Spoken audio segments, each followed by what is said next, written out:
Good morning.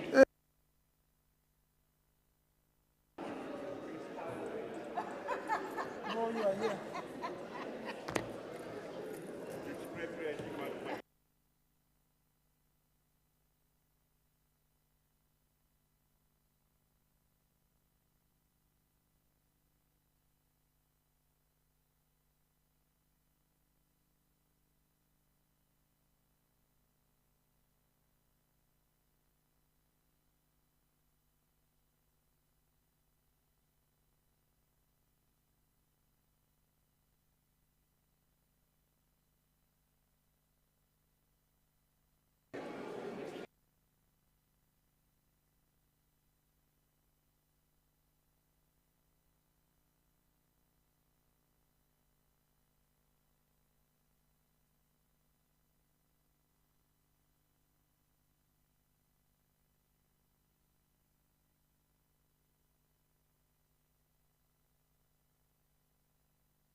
We shall now have a moment of silence, meditation, and prayers.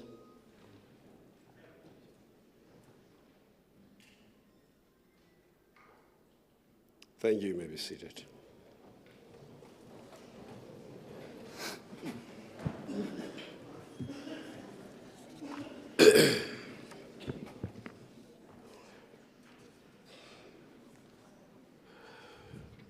Honored members, you are welcome.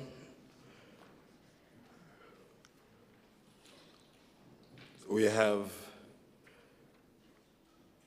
the apologies from Honour Member Mukabela and Honour Member Foko, and no one has also submitted an apology except those.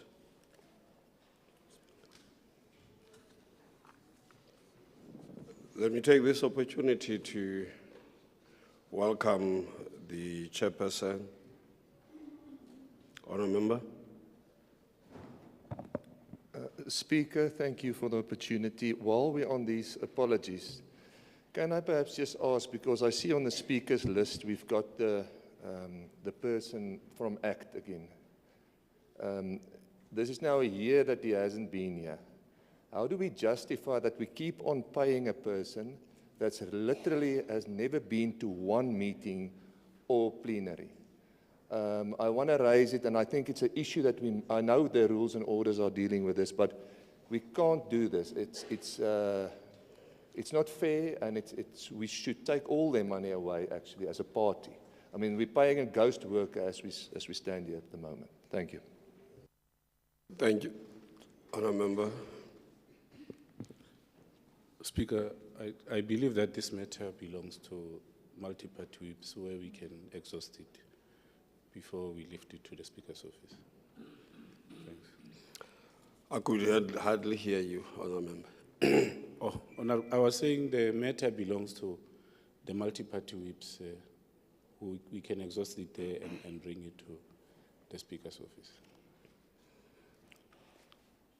I think this matter has to be attended to expeditiously, and I would await the report from the multi-party whips and then take the matter forward.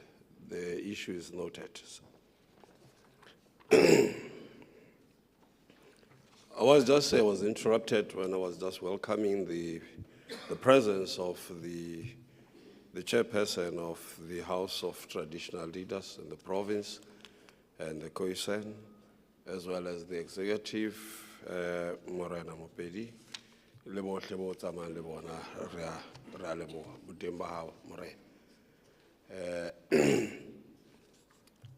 And then welcome all of you, honorable members, and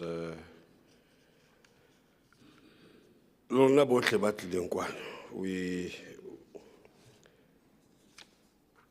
as the invited guest, you're welcome.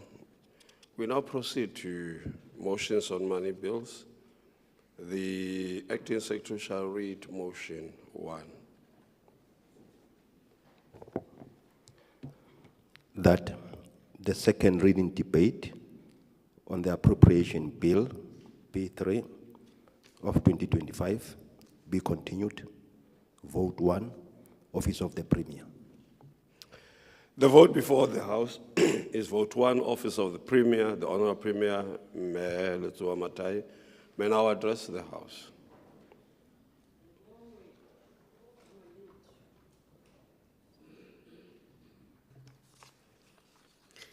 Honourable Speaker of the Free State Legislature, Honourable Deputy Speaker, Honourable members of the Legislature and the Executive Council, Executive Mayors, Speakers and Councillors, Boetapele ba ntlo ya Marena le Khoisan, the Acting Director General and Head of Department, Chairpersons of our public entities and Chief Executive Officers, leaders of the African National Congress and Alliance, leaders of faith-based and civil society organizations, leaders of the business community, comrades, compatriots and friends, members of the media, ladies and gentlemen.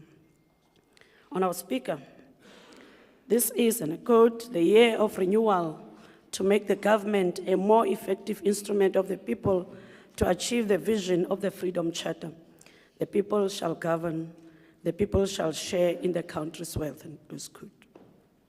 As I present the 2025-26 Office of the Premier budget vote, I am compelled to reflect on the 70 years legacy of the Freedom Charter, which represent the wisdom of our ancestors, the fearlessness of our people, and the courage of generations to move this country forward. Not only do the Freedom Charter's principles of equality, justice, and shared prosperity continue to define the essence of our struggle, but most importantly, our never-ending aspiration of a better life for all. And upholding these principles requires us to root out corruption, improve government efficiency, and promote participatory democracy. Staying tuned to the Freedom Charter demands that we direct social spending towards the marginalized communities, eliminate wasteful expenditure, and invest in infrastructure to ignite inclusive growth. Free State must work for all, and Free State will work for all. Honourable Speaker, we gather here today, still mourning the untimely passing of Comrade Benny Kotswani, a leader of immense strength and unwavering conviction, who left us just a little over 2 weeks ago on the 30th of March 2025.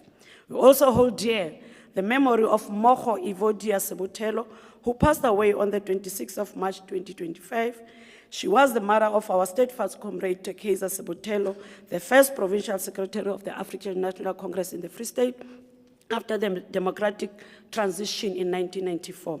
Comrade Evodia was a remarkable leader in her own right, having served on the ANC Women's League Provincial Executive Committee and as a ward councillor in Mangaung Metropolitan Council and a former employee of the Free State Legislature. These individuals were towering figures committed to service delivery excellence. In their memory and honor, we commit to live up to their enduring legacy and improve the living conditions of our people. Rising unemployment, deepening poverty, and persistent inequality remains our concerns. Amid diminishing budgets, our path to prosperity demands that we work together to confront these challenges. At the beginning of the 7th administration, we pledged to be decisive, making tough decisions, but necessary decisions. This remains our goal. We need to unlock our province's potential to generate jobs, lift people out of poverty, and bridge the gaps of inequality. Our efforts will be driven by a government that is effective, responsive, innovative, and ethical. It was former President of the United States of America, Barack Obama, who said, and I quote, "A budget is more than just a series of numbers on a page. It is an embodiment of our values," close quote. Used correctly, a budget does not restrict you. It empowers you. It is a tool to guide spending and achieve financial goals. To quote author and businessman Dave Ramsey, and I quote, "A budget is telling your money where to go instead of wondering where it went," close quote. Honourable Speaker, as the coordinating department, the Office of the Premier will ensure the success of realization of the ideals of the Freedom Charter. To this end, work has already begun. We'll soon launch ExCommits, the People Community Outreach Initiative, expected to foster shared, collective, inclusive, and transparent service delivery approach. The approach will allow citizens to directly interact with members of the Executive Council, allowing them to voice their concerns and receive updates on implementation of government projects and programs. Through integrated planning, coordination, monitoring, and evaluation will oversee the effective implementation of government priorities. This responsibility places the success of this government's performance on the Office of the Premier. The Centre must therefore remain steadfast and resolute. The Centre must hold for things not to fall apart. We'll therefore lead from the front and lead by example. Our people have high expectations, and it is our duty to turn their hopes into reality. From this moment forward, our deeds will carry more weight than our words. We'll build a Free State that works for all. Our work will be informed by the following national priorities as outlined in the Medium-Term Development Plan. driving inclusive growth and job creation, reducing poverty and tackle the high cost of living, building a capable, ethical, and developmental state. These strategic priorities symbolizes our vision of leading the Free State Province towards service excellence.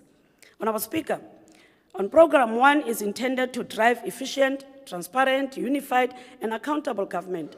This role includes upholding effective governance and ensuring sound resource management. In our quest to meet the demands and expectations of our people, we are in process to refine our systems, methods, and execution. The critical posts of the Director General and heads of departments for social development, agriculture and rural development, and economic small business development and tourism have been advertised. We'll ensure that successful candidates will lead boldly, strategically, providing the much-needed results-driven leadership. For the Office of the Premier, the Director General will oversee the daily administration, steering and aligning the provincial government's inherent operations. This function will ensure cohesive planning, coordination, execution, and oversight of government initiatives. Through the Executive Council and respective clusters, Forum of Heads of Department, and the Premier's Coordinating Forum will ensure coherence and collaboration by strengthening the provincial cluster system and other intergovernmental coordination platforms.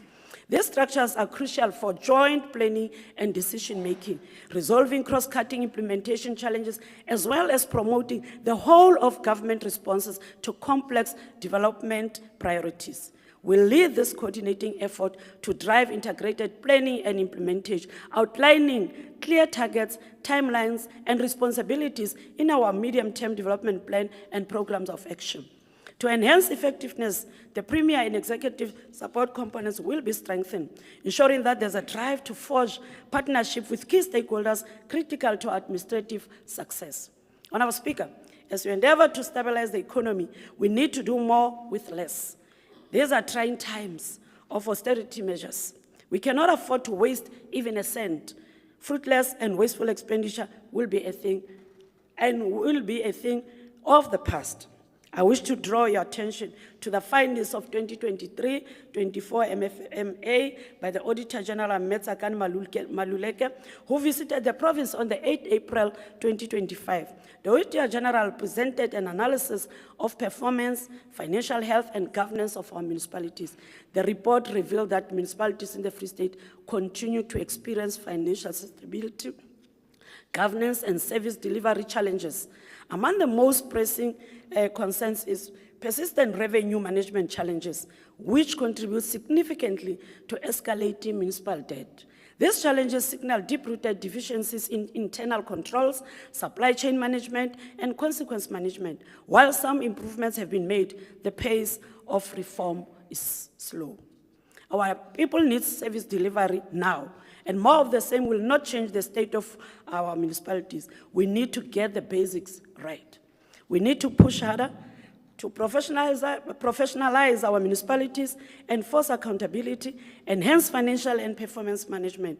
We'll intensify implementation of the district development model to enhance integrated service delivery coordination. We're also strengthening our support to municipalities through capacity building initiatives, skills development, and improved monitoring mechanisms. We have established a multidisciplinary team involving COCTA, Treasury, and other stakeholders to assist distressed municipalities. Importantly, we'll establish a unit in the Office of the Premier to work closely with COCTA to provide coordination, planning, performance, intervention, monitoring, and evaluation support to municipalities. Honourable Speaker, risk and ethics management remains at the heart of our work. Given the importance of this function, we'll establish an ethics management office to embed an ethical culture throughout the provincial government. I'm pleased to report that we have achieved 100% and 98% respectively. For senior management services and salary levels 9 to 10 in compliance with the financial disclosure framework. We'll also ensure compliance with a new determination for the 2025 financial year for all public servants to disclose their financial interest. As part of this process, lifestyle audit will be conducted. This is how we'll cultivate professional, ethical conduct in government. We are determined to attain an unqualified audit opinion as a promise to efficient and accountable governance. People deserve no less than this. We're working closely with the Auditor General for support and guidance in this regard. We are implementing the Audit Action Plan in order to improve our audit outcomes and therefore financial governance and administration. Our Shared Audit Committee continues to provide oversight of internal control, risk management, and financial governance of the department. Honourable Speaker, we oversaw and coordinated the vetting process of HOD and supply chain and financial management officials in government. All 42 officials in this environment have submitted their security clearance form to State Security Agency, and vetting process is still underway. In this regard, I want to thank SSA for always being available to assist my office. We recently received a report of 3 HODs on the status after being vetted. Feedback was fairly encouraging and positive. We are prioritizing comprehensive security assessment of various risk areas in government. We'll invest in advancing technological solutions to improve government security in order to close identified gaps. Importantly, we'll invest in cybersecurity to safeguard our information technology systems and networks from cyber attacks. The Internet of Things has brought with it widespread cyber crimes that include hacking, phishing, spoofing, and malware. We'll work with our security agencies to protect and enhance our digital infrastructure against attack. Program 1 has therefore been allocated 110,958,000 rands to fulfill its responsibilities in this 2025-26 financial year. And now, Speaker, the work of Program 2 is the backbone of effective governance. It ensures that our systems, processes, and people are equipped to deliver services efficiently, transparently, and accountably. As we table this budget, we recognize that strong institutions are not just administrative necessities, they are the foundation of public trust. Our vision for institutional development is clear: a government that is agile, responsive, and future-ready. This requires continuous investment in skills, technology, and systems that enhance service delivery. We are modernizing our work, eliminating inefficiencies, and embedding a culture of excellence. Importantly, institutional strengthening is not just about structures, it is about the people. Training and leadership development are essential to build a capable and ethical public service. We'll assess our structures to improve operational effectiveness and efficiency. Our organizational development unit will implement a modern and effective structure to serve the needs of the people. Work to ensure professional, ethical, and development-oriented public service is led by our Human Resource Management and Advice Unit. Emphasis is on building human capabilities and enablers of effectiveness. We are proud that women constitute 60% of 45 permanent posts that were recently filled. In 2025-26 financial year, we plan to appoint 9 senior managers, prioritizing youth and persons with disabilities. We are committed to introduce the Premier's Batupele Service Excellence Awards to pay tribute to all hardworking public servants. Honourable Speaker, skills development is a foundation of economic growth and social progress. We have made many significant strides in enhancing the capabilities of public servants through targeted skills development program championed by FSTDI. During the 2024-25 financial year, we successfully implemented the FSTDI service delivery and financial management programs. Through this initiative with the FSTDI, we trained 250 officials on service delivery and 100 on financial management. These programs provide credits towards nationally recognized qualifications. The FSTDI also rolled out 4 accredited qualifications, NQF level 3 to 6, with 201 participants currently enrolled across our municipalities. These programs are set for completion in 2026, further strengthening the skills base of our provincial workforce. Additionally, we are proud to announce the successful completion of an NQF level 7 qualification equivalent to a degree by 9 officials, with a second cohort of 10 officials set to graduate in the coming year. Beyond public service training, the province remains dedicated to tackling youth unemployment through strategic partnerships with various sectors. In the past financial year, we exceeded our target by providing skills development opportunities to 6,087 unemployed youth, investing about 396 million in their futures. In this financial year, we will support 7,800 young people. Through career development service expos conducted at the beginning of the 2025 year, we were able to connect learners and job seekers with further education and employment opportunities. We value the contributions by the SETAs, especially MERSETA, Services SETA, LG SETA, ETDP SETA, and Construction SETA. Our ICT unit has implemented e-learning management system for the FSTDI in order to allow it to reach wider audience through the website and mobile application. This is in line with our mandate to enhance digital skills for the future as part of changing the digital landscape of the province. Through the SA Connect Phase 2 project, schools and health facilities in Lejoliputswa District Municipality will benefit from broadband connectivity. This will include provision of Wi-Fi access to communities. We are also overhauling our ICT infrastructure. This process entails reconfiguring the government website to incorporate necessary technological advancement and serve as a primary source of information. We'll develop the provincial broad-based strategy and digital transformation strategy. These strategies will serve as the cornerstone of integrated technologies in the development of infrastructure projects. Honourable Speaker, our legal service unit will continue to provide services to all provincial government departments. This role will entail ensuring compliance with legislation, provision of legal advice, and contract management. In the last financial year, we spearheaded the development of the provincial government communication policy and standard operating procedures for communicators. These strategic documents will go a long way in professionalizing communication efforts in the province. In 2025-26 financial year, the Office of the Premier will facilitate a process for the review of the provincial communication strategy framework to ensure that we provide timely and accurate information. We'll also digitize the provincial government's newsletter, which remains a platform to publicize government programs, activities, and events.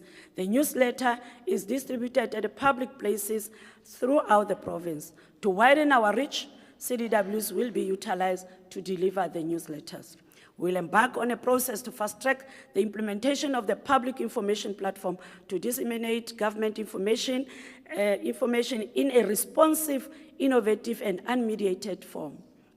Media monitoring is one of the strategic functions with a significant influence on shaping narratives, gauging public perception, and employing effective communication techniques in the Free State.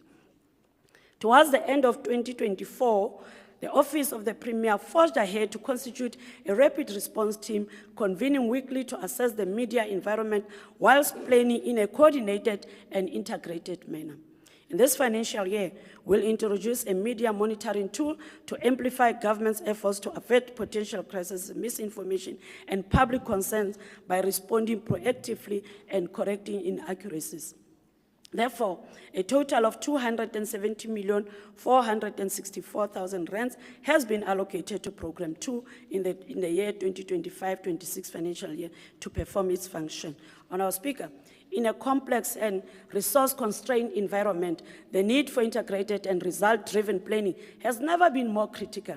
Not only does this appreciate the importance of planning as a prerequisite for development, but also as an integral part of budgeting and reporting. The Office of the Premier, as a strategic center of government, plays a vital role in shaping and steering the province's developmental direction through coordinated planning, policy alignment, and institutional oversight. We'll continue to ensure that government functions as a single and responsive system rather than fragments of isolated departments. We are strengthening integrated impact by reinforcing alignment between strategic plans, annual performance plans, MTDP, the Free State Growth and Development Strategy, and District Development Model. Work is underway to develop a provincial DDM implementation framework to guide the 3 spheres of government to drive integrated planning, coordination, and implementation of District 1 plans that reflects local priorities and drive integrated service delivery. Following extensive consultation and refinement processes, the revised Free State Growth and Development Strategy will be presented to the Executive Council for consideration and approval in this financial year. The revised strategy provides a clear evidence-based development trajectory for the province through 2050, shaped by national and provincial priorities, community needs, and spatial development potential. Equally, the implementation of the newly developed provincial spatial development framework in conjunction with the COGTA will ensure that our long-term spatial vision and land use patterns align with economic opportunities, infrastructure investment, and environmental sustainability. After success completion of the District Social Compact, Imbizos will host the Provincial Social Compact as the ultimate hallmark of commitment between government and the people to work together. We'll soon host a provincial business breakfast roundtable discussion with the business sector in the province, where we'll also introduce the members of the Premier's Economic Advisory Council. Honourable Speaker, the Premier's Coordinating Forum will continue to be a strategic and important medium for forging alignment between the different spheres of government. Given the importance of the institution of traditional leadership as a constituent part of our democracy, we'll continue to monitor and report on the implementation of the commitments made during departmental engagements with traditional and Khoisan leaders in the province. Marena, re tla tla re tlo itlhalosa.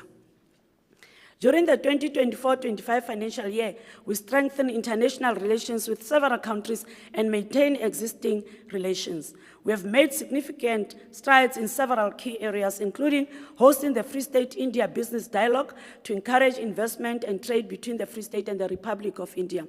Through the Indian Technical and Economic Cooperation Program and China Aid Program, government officials will be sent for short courses to develop and advance their technical skills in these countries. Establishing strong relationships in the SADC region and Africa in general also remains a priority for us.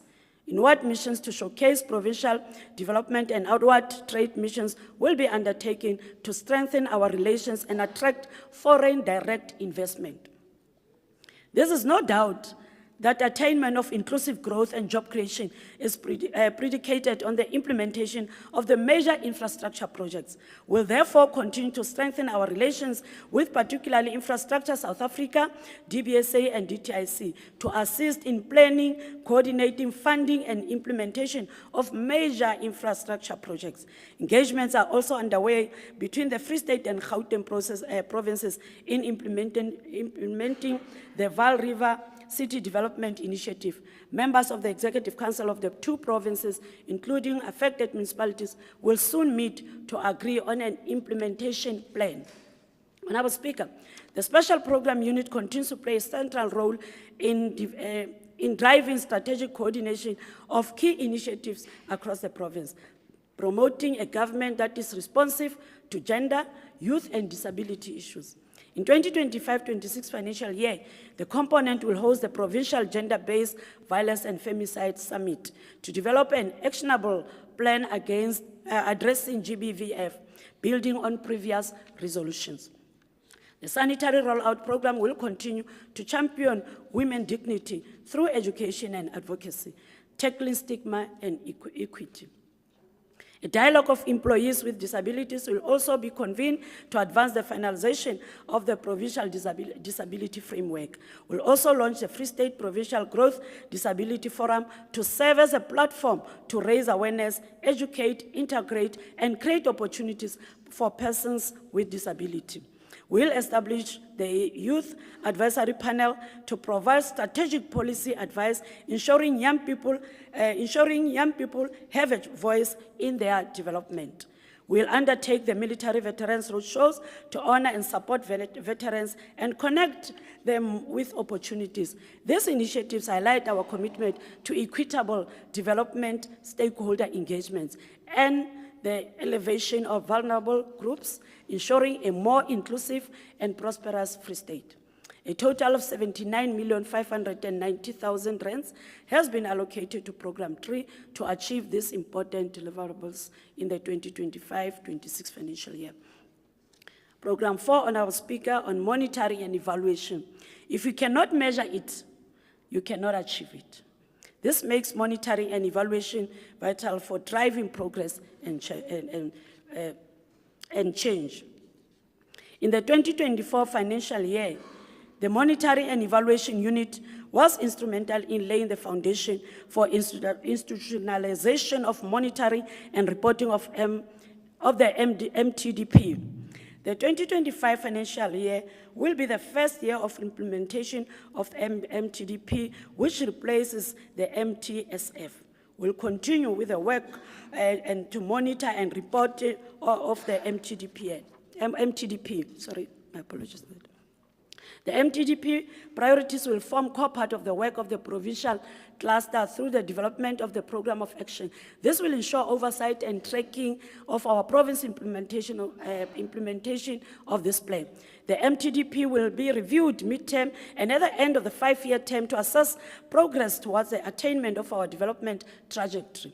This will be coupled with a function of monitoring of non-financial performance of provincial departments and provision of support to the portfolio committees of the Free State Legislature responsible for oversight on non-financial performance information.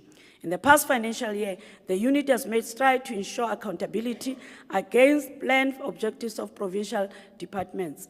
Performance reviews will now be undertaken on quarterly basis. In measuring the effectiveness and impact of our programs, the evaluation function is a crucial element that cannot be ignored. In the new financial year, the Monitoring and Evaluation Unit will be conducting an evaluation to assess the effectiveness of community development work program. This is in order to identify areas of weaknesses and strengths.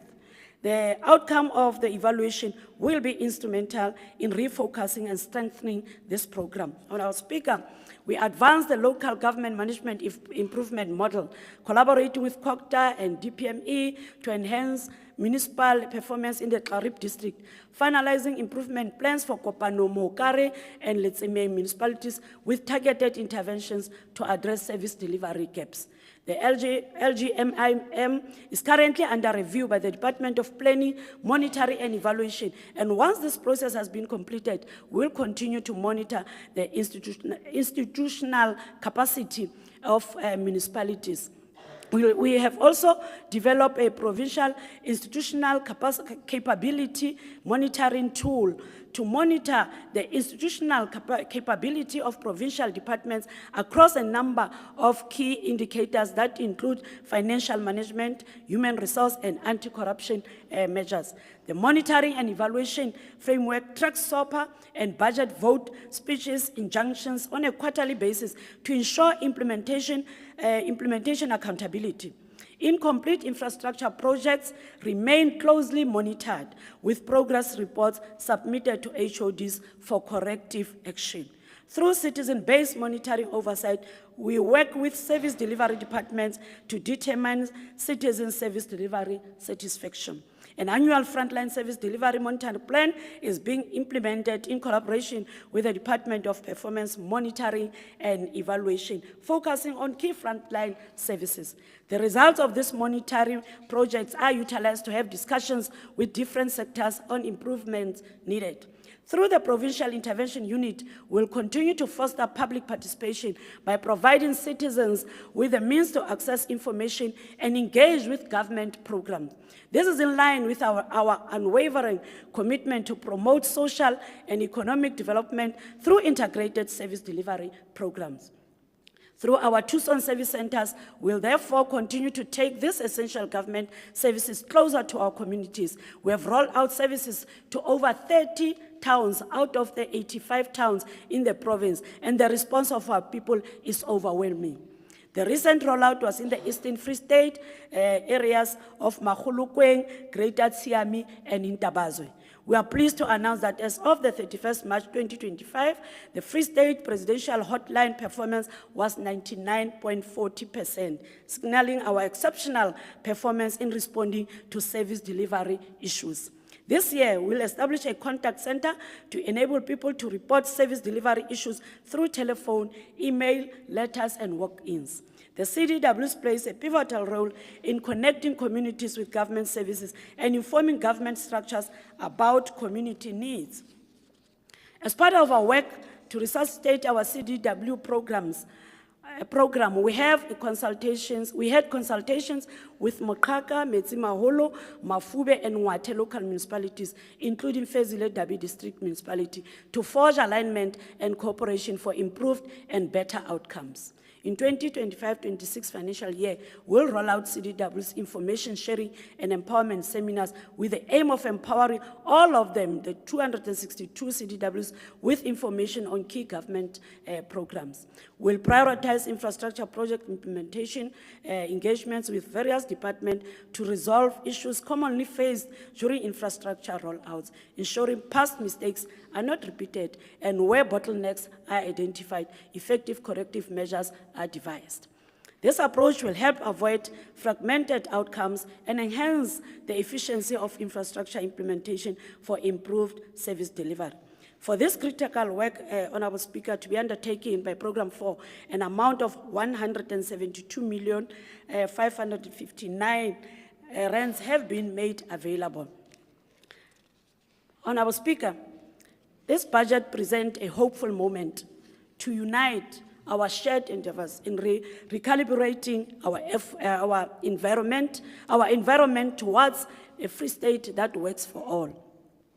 It is indeed a testament to our resolve to uphold the Freedom Charter's vision. Now is the time for renewal, calling upon all of us to reaffirm our dedication to a meaningful public service. Let us move forward, united in purpose, to deliver on our promises to the people. I look forward to the support of this team of dedicated MECs and the HODs, as well as all members of the House. Miki kupela, ho bohle ba tsebang hore re ile ra bewa ke setjhaba ho se sebeletsa, mme mesebetsi ya rona e ska ba ka hara di-office, mosebetsi wa rona e be setjhabeng. Jwalo ka ke ile ka bua ha ne ke qala ke bula mona parlamenteng, ke ile ka bolela hore matona ha ra tshwanela ho etsa mosebetsi wa rona o moholo di-ofising, hobane setjhaba se re kgethetse hore re be ka hara bona, re phele le bona. Mme di-budget tsena ha se di fetile, re lebelletswe kaofela hore re lo phela ka hara setjhaba se re beileng mona tsatsing lena, re etse mosebetsi o setjhaba se re kgethetseng ona, re phele le bona, re utlwe ditaba tsa bona, mme re be le dikarabo hore na dikarabo tseo di tla ba ka tsela e jwang. La karabo ntho e se seo motho a se lebelletseng, seo re se lebelletse setjhaba se lebelletseng ho rona ke hore re ba jwetse dikarabo hore na dikarabo tseo di tla ba utlwisa bohloko ha fela batho ba rona ba thotse dikarabo. Mme ke sa boela ke ipiletsa hore ka mora tsona tsohle ha re tsamayeng re lo phelang ka hara setjhaba se re kgethileng, mme re ba fe supporto, re tsebe di-challenge tse ba phelang le tsona, hobane re la ra itlama ha re nka kano ra re kontraka ya rona ke ya rona le setjhaba. My wholehearted appreciation also goes to the Acting Director General, senior managers, and all staff members of the Office of the Premier. I therefore, Honourable Speaker, table the Office of the Premier's budget for the 2025-26 financial year as summarized in Annexure A for your consideration. Baya danki, diabulela, I thank you very much.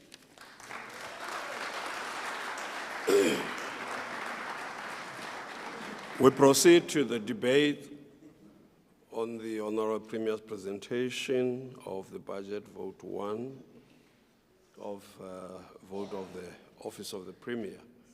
Honourable Sifuba.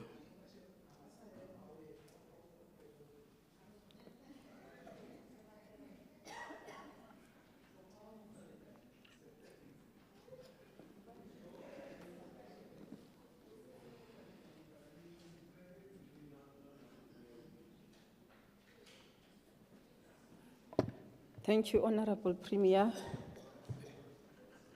Thank you, Honorable Speaker, Honorable Deputy Speaker of the Free State Legislature. Honorable Premier, members of the Executive Council, Chief Whip, Deputy Chief Whip, members of the Free State Legislature. Honorable Speaker, I rise in this August House today in support of the budget vote that has been tabled by the Premier here this morning. Let me commend the Premier on a focused, values-driven, and transformative budget vote under the rallying call of the Year of Renewal to make government a more effective instrument of the people. This is not just a slogan, but a call to action grounded firmly on the resolutions taken by the African National Congress, which demanded nothing less in its conferences but a radical economic transformation, ethical and capable governance, and a society healed from its historic wounds. These resolutions continue to find expression in the manifesto we've developed as a social contract with the people, that of focusing on economic transformation, building a capable, ethical, and developmental state, social cohesion, and nation building. A state which is non-racial, non-sexist, democratic, and prosperous. The Premier tables this budget on this month of April, which is a significant month in our history as a people. Honorable Speaker, it was in this month, on the 6th, in 1979, when Solomon Kalushi Mahlangu, a young lion of our struggle, was executed by the apartheid regime. His last words still ring with haunting clarity. I quote, "My blood will nourish the tree that will bear the fruits of freedom." Honorable Speaker, it was in this month of April, on the 10th in 1993, when the General Secretary of the SACP, Comrade Chris Hani, was assassinated at the time when he was calling for peace, when he was beginning to call for peace, taking tune from his organization to abandon the armed struggle. Honorable Speaker, he was a true patriot whose vision for a free, equal, and just South Africa remains an ideal that we must continue to fight for. He was firm on the idea of returning of the land to blacks, Africans in particular, so that the majority of this country should cease to live like beggars in their own land. Honorable Speaker, it was in this month of April, on the 24th in 1993, just 14 days after the passing of Comrade Chris Hani, when we lost the longest-serving president of the African National Congress, President OR, who held the fort, kept the ANC together, and made sure it doesn't die but continue to pursue the struggle for the liberation of the oppressed people of South Africa back here at home while he was out there in exile. Honorable Speaker, it was in this month of April, on the 27th in 1994, that we got the democratic breakthrough when the people of this country, the majority, finally participated in elections, went out in numbers, joining long queues to elect the government of their choice, so that we can sit here today and participate in government processes like this. But as we do that, we must do it with conviction as we represent those millions who cannot be part of these processes here. Just as she did in her maiden state of the province address, the Premier has once again reaffirmed the province's realignment to the three strategic objectives of the medium-term development plan to drive inclusive growth and job creation, reduce poverty, and tackle high cost of living, building a capable and ethical developmental state. The Office of the Premier, as an apex engine of coordination, is embodied in the vision of building a capable, ethical, and developmental state that we talk about. I'm encouraged by the bold commitment to professionalize the state, including vetting of senior officials. The establishment of the Ethics Management Office is a direct response to building an ethical state by ensuring ethical governance. These injunctions add to the principle of good governance, in particular accountability, transparency, and compliance with the law. Honorable Speaker, the Premier's unwavering commitment in fighting gender-based violence and femicide needs the support of all of us to stand together against this monster which continues to devour women and children in our communities. We need to confront this pandemic as pronounced by State President Ramaphosa. We need to deal with it together as the arms of the state and in all the spheres of government. We commend the strides made to implement the Employment Equity Act, as we note the report that out of 45 permanent positions that were recently filled, 60% of appointees are women. This is not just a coincidence. As a matter of fact, women in this country have always been confronted with triple challenges of race, gender, and inequality. Hence, the Employment Equity Act to mitigate and address these historical issues. The Sanitary Towels Program also aids to give dignity to young women and girls, to tackle the stigma and curb the inequality outcome that may be caused by these girls dropping out of school because of scarcity of just a simple sanitary towel. We cannot allow a cycle of inequality to be perpetuated among women in our society. The Disability Forum will go a long way in recognizing people with disabilities and give them platform to discuss and resolve, teach us how to serve them and how to improve in order to accommodate them and minimize what seems like discrimination against them as rightful citizens of this country. The implementation of the district development model will go a long way in helping municipalities to deliver services to the poor, as would remember that they are at the coalface of service delivery, yet with minimum resources. It is important that the three spheres of government work together to accelerate service delivery, and the model, as mentioned, surely serves that purpose. The framework on DDM will ensure a uniform, coordinated approach to effective implementation of this model. Skills development is the cornerstone of effective and efficient service. We therefore applaud the FSTDI initiative to empower and give skills to the government workforce. Honorable Speaker, the strategic partnerships injunction to focus on youth is highly commendable because, yes, unemployment that we are grappling with affects youth the most. Youth unemployment must be given urgent attention. Yes, government might not be able to employ everyone, but we still hold the responsibility to create a conducive environment and work closely with the private sector and other entities who have the capacity to create jobs. So we applaud the introduction of these strategic partnerships with SETAs.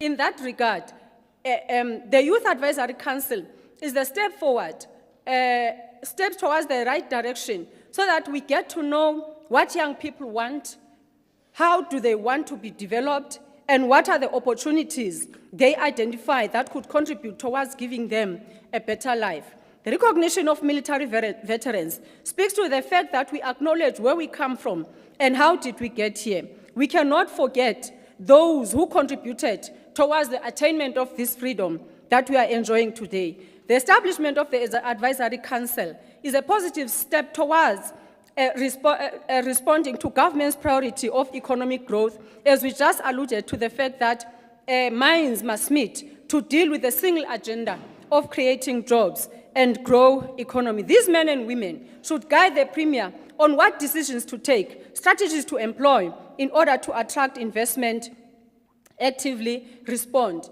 to the state of our economy. Chapter 3 of our Constitution makes provisions for intergovernmental relations, for collaboration and cooperation. It is indeed a progressive step to resuscitate and strengthen Premier's Coordinating Council, where municipalities meet with the Premier and her executive to discuss matters affecting the province and together craft a way forward on how to serve people and tackle the challenges of governance. This is one of the ways in which these spheres can better inform one another, cooperate, collaborate with a single agenda of bringing better services to the people. Honorable Speaker, the monitoring of commitments made to traditional and Khoisan leaders is a positive step towards ensuring that the sector we have, these sectors we have in our societies are recognized as enshrined in our Constitution. These are leaders who live among people, see their plight, and people look up to them for their needs to be serviced. The traditional and Khoisan leaders have a big role to play in their communities. Working together with government to serve communities can take us far in terms of dealing with the issues that we have as a province. I believe that if they could be properly resourced, they could make indeed a difference. Honorable Speaker, indeed, this budget sets the tone and put infrastructure in place for government to discharge its work of providing services to the people as the different departments implement their different projects and programs through their budget. We have to do it in line with the vision as set out by the Premier. Honorable Speaker, as I conclude, we might not be where we want to be, but we are far from where we started, and we acknowledge that we are a long way to where we want to be. Thank you.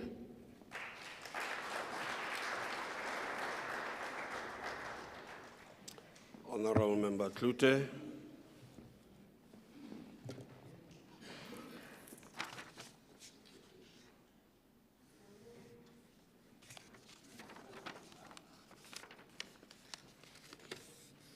Thank you, Speaker. You know, while the Premier promises a free state that works for all, I must say, if there's one thing the ANC is good at, is developing these catchphrases that means nothing. But one is tempted to remind this House that the Premier and her husband are, the last time I looked, under investigation by the Hawks for alleged corruption. Or to mention that this department's budget is nearly double that of the Free State Legislature.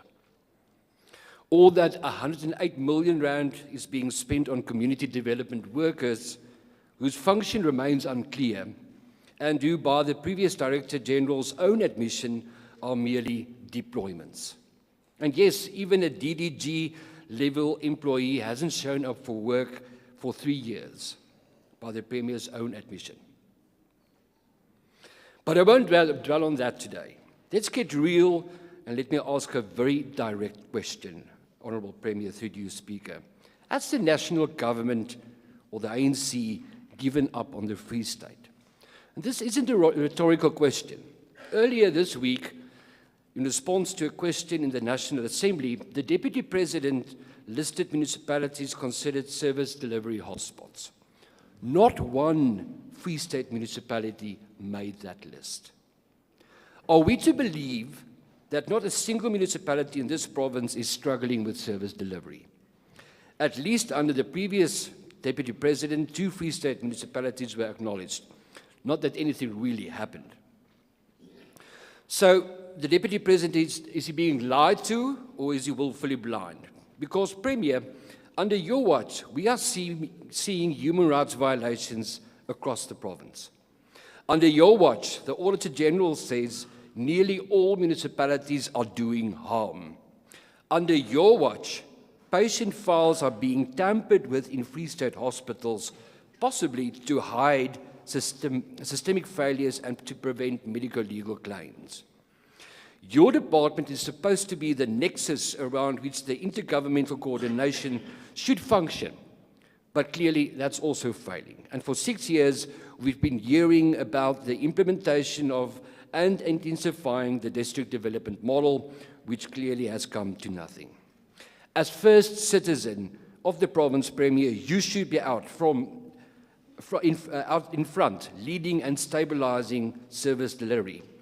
The Free State doesn't need more political deployments, it needs functioning municipalities. This is a province, Speaker, unfortunately, that does not work for all, but fails overall, Premier. Thank you very much.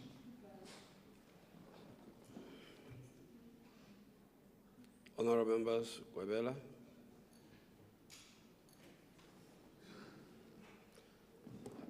As honourable member is taking the podium, let me also acknowledge the presence among us of Morena Moholo, Morena Mobedi.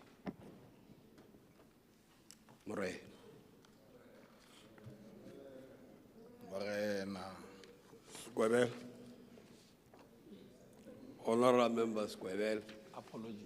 apologies. For what? We're greeting the king, Honorable Oh, Speaker. Yes. all right. Now, that's great.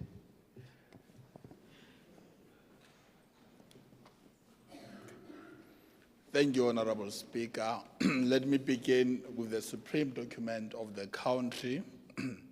The South African Constitution provides values like integrity, accountability, responsiveness, and openness.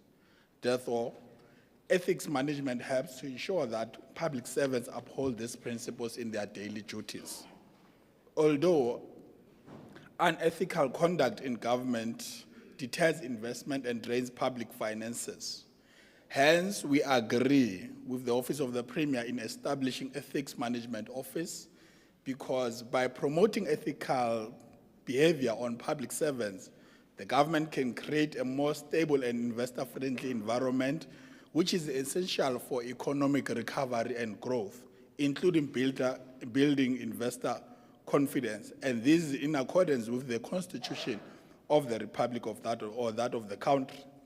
Furthermore, as the ANC, we welcome and support the lifestyle audit, which will be conducted by the Office of the Premier, and we strongly believe in the institutionalization of these lifestyle audits.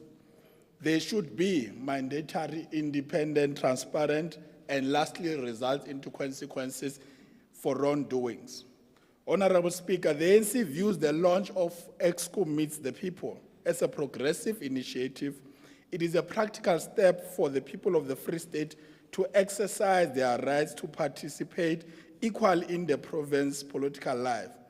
It is a clear and pragmatic demonstration of the ANC-led government commitments to democratic values, unlike what the previous speaker said, that we don't see people of the Free State or the rights of the people of the Free State have been violated. This is what the initiative that I'm not sure if he was listening on the speech of the Premier. And given the mandate of this department, this budget is aligned and enhances what the ANC envisions as a state that is professional, efficient, ethical, and developmental and responsive. A state that is capable of delivering quality service to all, a state that is driving economic growth and social transformation, a state that is planning strategically and implementing effectively, a state that is attracting skills and talented young professionals into public service, as opposed to the view and the narrative that the skills and talented, they go to the private sector. While pursuing a capable ethical development state, gender equality is a core part of the transformation agenda led by the ANC. Hence, women emancipation and empowerment in government continues to be a major theme in South African politics. This goes to an extent of the constitutional and strong legal foundation that are implemented by government and in a broader society. Honorable members and Honorable Speaker, the ANC-led government in South Africa is recognized as a global leader or a trendsetter in women representation in government. And it's not surprising that Honorable Premier has reported on a budget speech that 60% of 45 permanent positions, I repeat, 60% of 45 permanent positions were recently filled by women. And the youth are not left alone with the persons living with disabilities, as they will be prioritized into the 9 senior management posts that are going to be advertised. Most importantly, skills revolution and capacity building leads to public servants with improved efficiency, transparency, and accessibility to public service. This is what the department is doing by calibrating its workforce through the trained 350 officials. Moreover, the 201 participants that are enrolled across the municipalities through you, Honorable Speaker, Honorable Klute, the 201 participants that are enrolled across the municipalities. I'm not sure if you are listening to the speech or not, and including what the Treasury is going to provide as a right, or just to put a cherry on top, including what the Treasury says that they are going to appoint chartered accountants to enhance the capacity of municipalities across the Free State. You were in that committee as well when we're dealing with that issue. And Honorable Speaker, as the ANC, we further welcome the 1.1 billion that is going to support young people and tackling the issues of skills development. And we commend the Office of the Premier on ensuring that 6,087 unemployed youth have benefited, and they continue to benefit out of this ANC-led government. What are we supporting, Honorable Speaker, when we are saying we are supporting this budget tabled by an Honorable Premier? We are supporting a budget that is rooted on accountability to the people, that has a practical tool to verify the integrity of public service or public officials, that drives women emancipation and empowerment. And lastly, it connects the ideological foundation and the practical reality, such as people shall govern.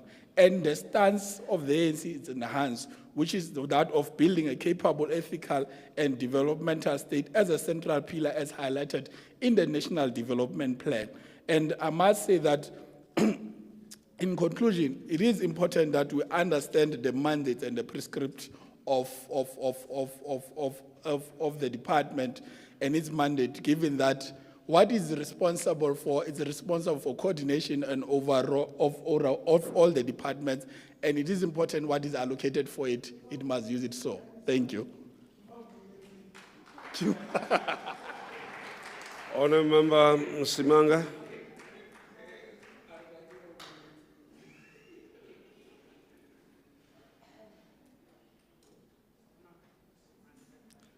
Mona nguthi Msimanga, awumsimanga.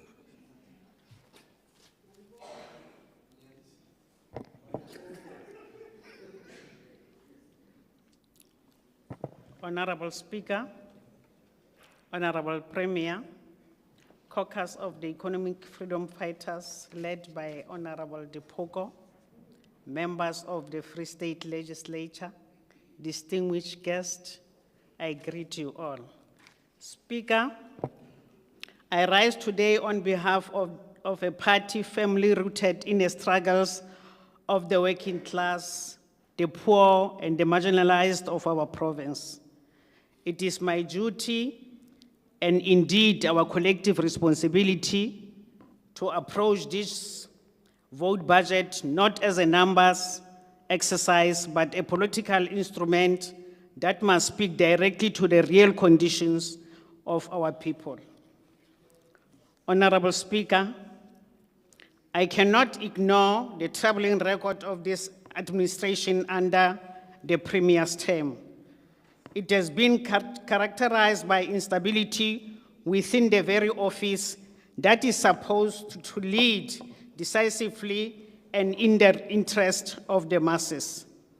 We have witnessed the alarming pattern of the staff pages, explain dismissal, and hollowing out of institutional memory, all of which we have left the Premier's office incapable of executing its core mandate effectively.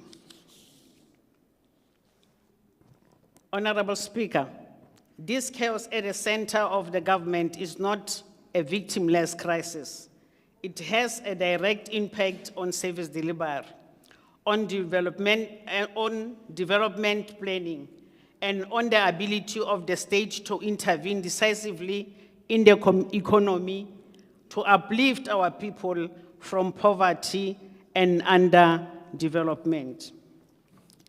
Yet, when we turn this budget before us today, we see no radical departure from the old ways, no bold program to rebuild capacity, no decisive plan to create jobs for the unemployed youth of the province, no meaningful commitment to drive public-led industrialization or the expansion of social infrastructure in our neglected rural area and township. Speaker, as the EFF, we reject a budget that maintains a status quo while our people remains in shacks, our clinics are without medicine, and our streets are overrun with jobless and despair. What we need is a budget of developmental transformation, a people's budget that places the need of the working class and the poor at the center of government. Speaker, we therefore call for, 1, a clear program of rebuild capacity within the Premier's office, ending the culture of political purges and patronage. 2, directing more resources towards infrastructure development, road, water, sanitation, and housing. Prioritizing the need of our rural and township communities. 3, expanding youth employment program underpinned by decent work, not short-term contract. Honorable Speaker, our province cannot afford another year of weak leadership, administrative chaos, and anti-work policies.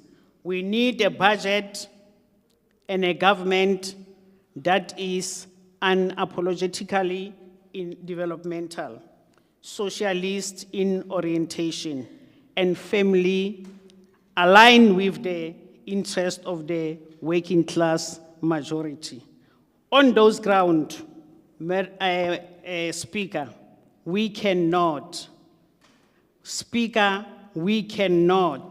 in good conscience, support this budget vote in its current form. We demand that it be returned and reworked to reflect the true developmental priorities of our province. Thank you. Thank you. The person speaking here was Honorable Nanyani, not Msimanga. Can I ask this should not be repeated? The list that is given here should be finalized before it is brought to my attention.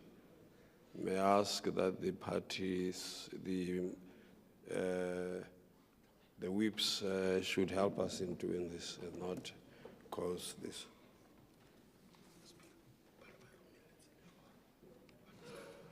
Okay. Honorable Member Dr. Jankelson.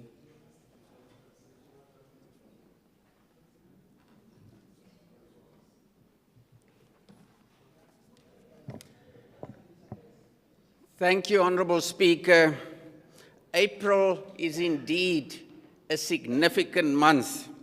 What a great surprise to wake up on Sunday morning on 13 April 2025, open the online newspapers and read that a poll conducted by the prestigious Institute of Race Relations indicated that if we have an election this week, the ANC would lose its majority and the DA would be the largest party in South Africa. Good news. The poll indicates that recently the DA has gained 8.5% to reach 30.3%, and the ANC has dropped by 10.5% to 29.7%. We hope that this trend will continue towards the next elections.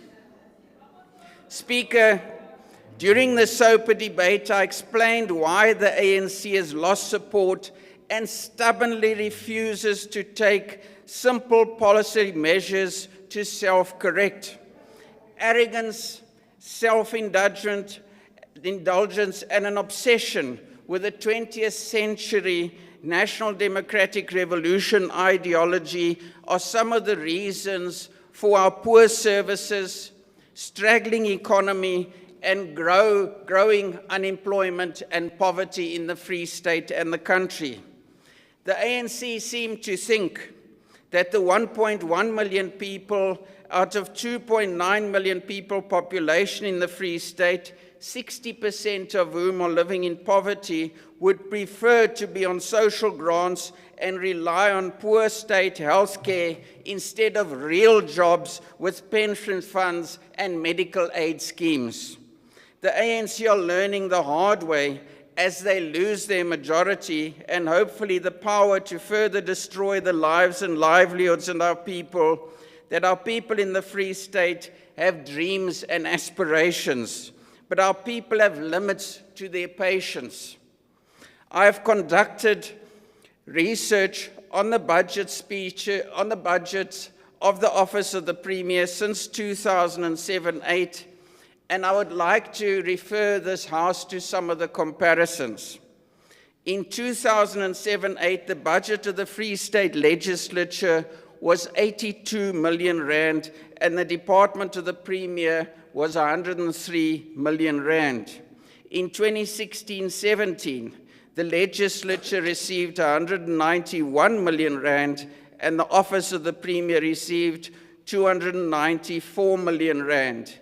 In that year, we could already notice the budgetary disparities and creep. But in 2017-18, we see a huge leap by the Office of the Premier to 565 million rand, while the legislature received only 234 million rand. Speaker, we know where the money must and should go, but we always wonder where it went. Those were the years that Mr. 10% Ace Magashule was Premier, and the Free State was rejoicing that the Vestas contract criminal case that implicates Magashule is back in the courts today. April is a good month. We hope that the outcomes will display some justice for the victims of the corruption in the Free State. While ACT is missing in this legislature, ACT is in the High Court in Bloemfontein today. April is a good month, through you, Speaker, Honourable Sefubu. In this financial year, the legislature receives a mere 317 million rand, while the Office of the Premier receives 634 million rand. Member, can you take a seat? Of course, Honourable Speaker. Member. Honourable Speaker, Dr. Jankelson is out of order. Out of order because the legislature has a leave of absence, a sick leave of absence of Honourable Member of ACT. Now, if he ridicules his absence in the sitting as if he's in court, it's to undermine the state that he's in. And we really have to take this matter seriously because it looks like the DA is ridiculing the illness of the Honourable Member of ACT. Thank you, Speaker.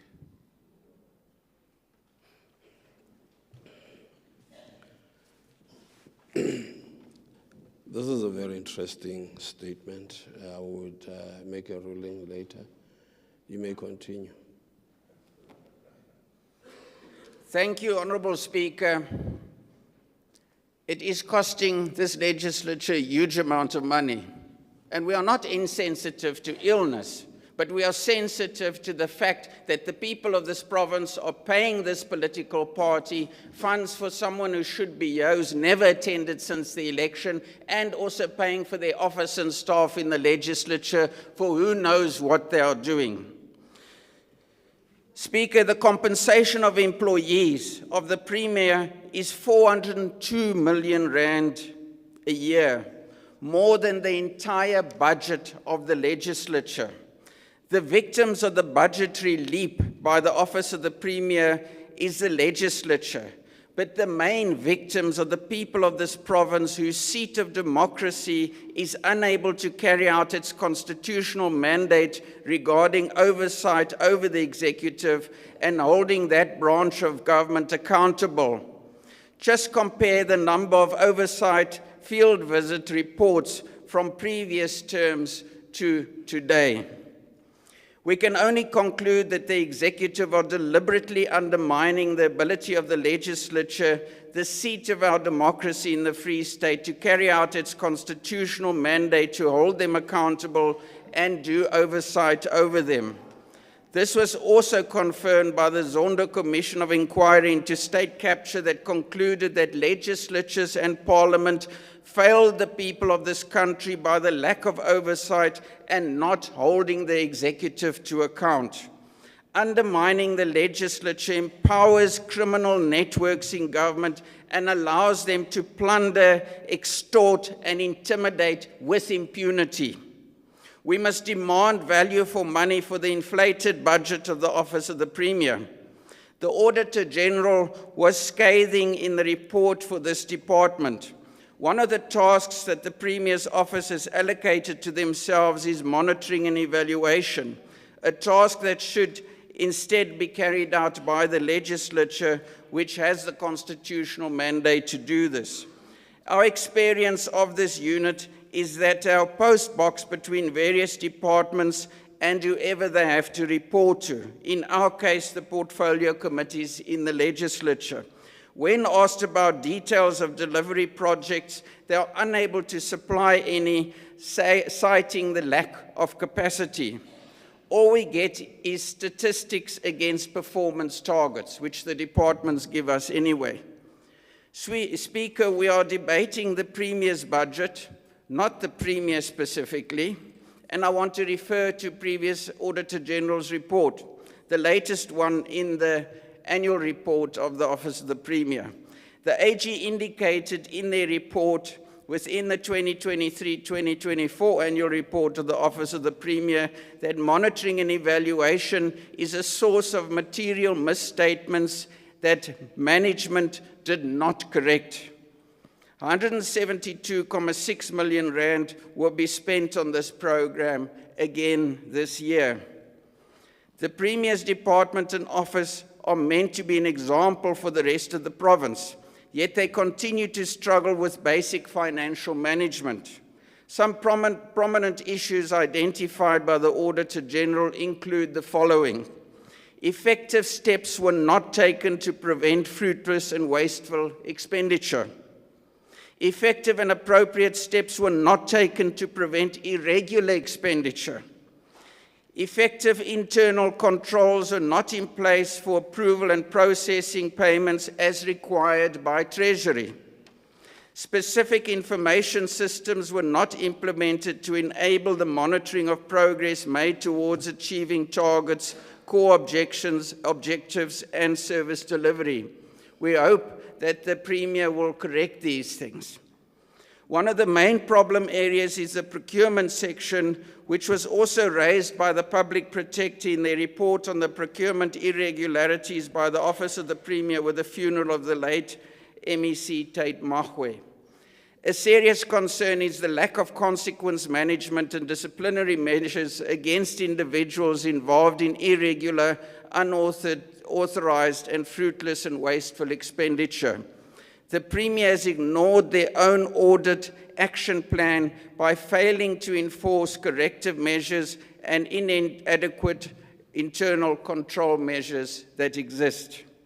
This is definitely not an office or department that justifies a budget of 634 million rand while not delivering services and displays an inability to set an example by maintaining compliance with relevant legislation, much less ensure that other provincial government departments deliver on their mandates. While our people in the province are dying on our roads and in pain due to delays in surgeries at our provincial hospital, this Premier was quite happy to arrogantly watch 4.5 million rand spent on her SOPA.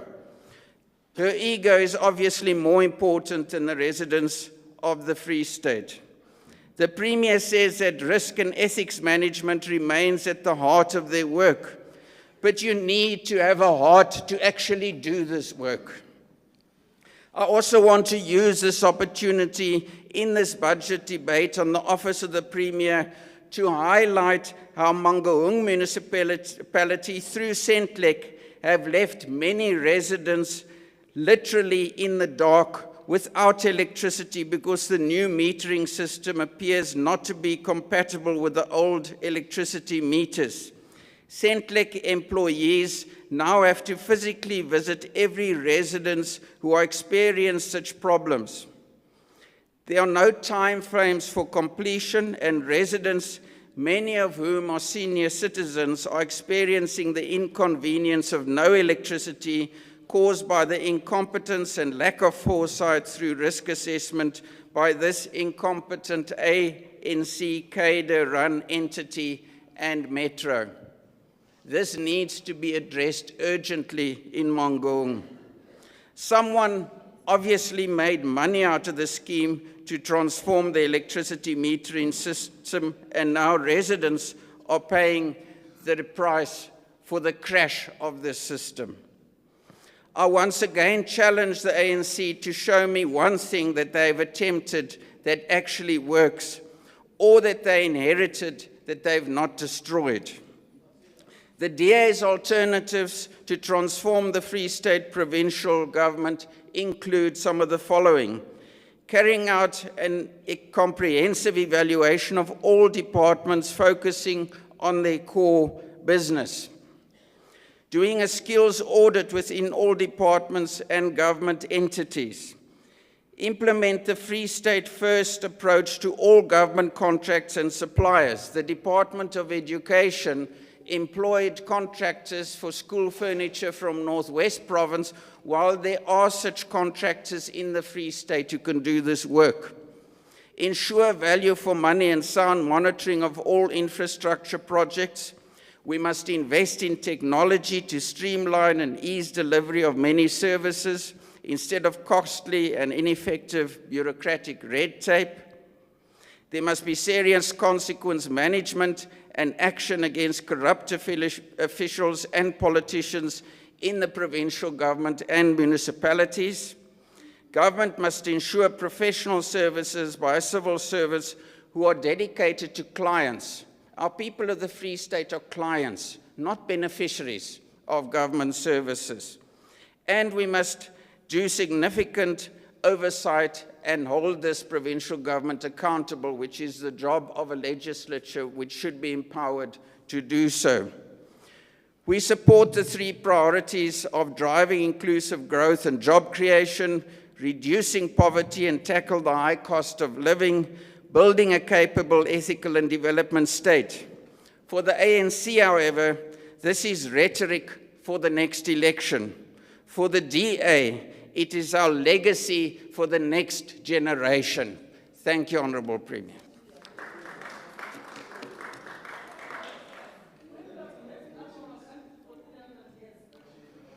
Honourable Member Mokoena.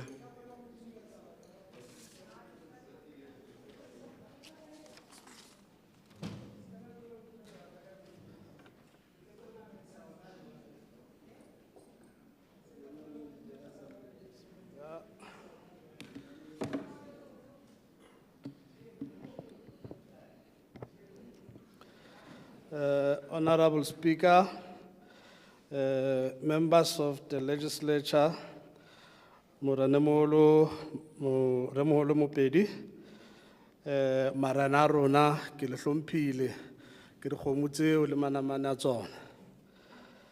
tsona. Speaker, when the Premier was inaugurated, she took a government and democracy that was under siege by opponents of change. It was a situation where weaknesses, shortcomings, mistakes were projected as nothing but a transformation failure of gigantic proportions. The drive was to hammer into the minds of our people of Free State that we have a failed state that is simply incapable of taking us into the future. When you listen to the stories and happen to be outside the country, you could easily conclude that indeed we are a failed state. But for those of us who live and still lives here at home, we're perplexed as to what are they speaking about, these people. We know, and yes, we have challenges, and we've just emerged from the state capture era. But at the same time, we also live a reality of a continuous change aimed at improving the lives of our people. In response to the above-mentioned attacks on transformation and change, the Premier committed to use the office to bring about changes in all problems identified. In simpler terms, This meant to improve what is good and ditch what is bad. She promised that the status quo as prevailed must be tampered with and change for the best and in the interest of the people of Free State must take place. As I rise to support the Premier's office budget vote, which is anchored around the 4 program areas, I hereby wish to focus on what has unfolded under the stewardship of Premier Matai. Speaker, I'm more interested in what both the media and Mahana Puso seated in the opposition benches do not want us to hear. Having been told of corruption, incompetency, and general failures, the Premier, as per her promise, she had restructured administration with HODs redeployed to new roles in other departments and finally advertised those of vacancies that exist at this level. As part of the drive to renew the administration with a new blood that has not been part of the capture era, we can confirm that the Free State government has advertised the DG post and 4 HOD posts in the province. The above is part of the efforts to build capacity of the state, and this has included vetting of all HODs in terms of security clearances. The media and opposition will never tell you this. Premier in her SOPA address promised to pay special attention to municipalities with intention to improve their audit outcomes. Speaker, I can today confirm that the Premier's office is leading a team of COCTA, Treasury, and AGSA targeting municipalities whose audit outcomes still remain a challenge. Mangawi Metro has already been met as part of this drive, and Machabeng is next. On the left-hand side, they'll never say this. The Premier, and through her office, has committed to reskill our officials and young people in general, aimed at improving the capacity and functionality of the state. I will not repeat, Chair, the number of 6,087 young people that have been capacitated, which is a very difficult number to come out of the opposition mouth, including the 1.1 billion that is being invested to further skill others.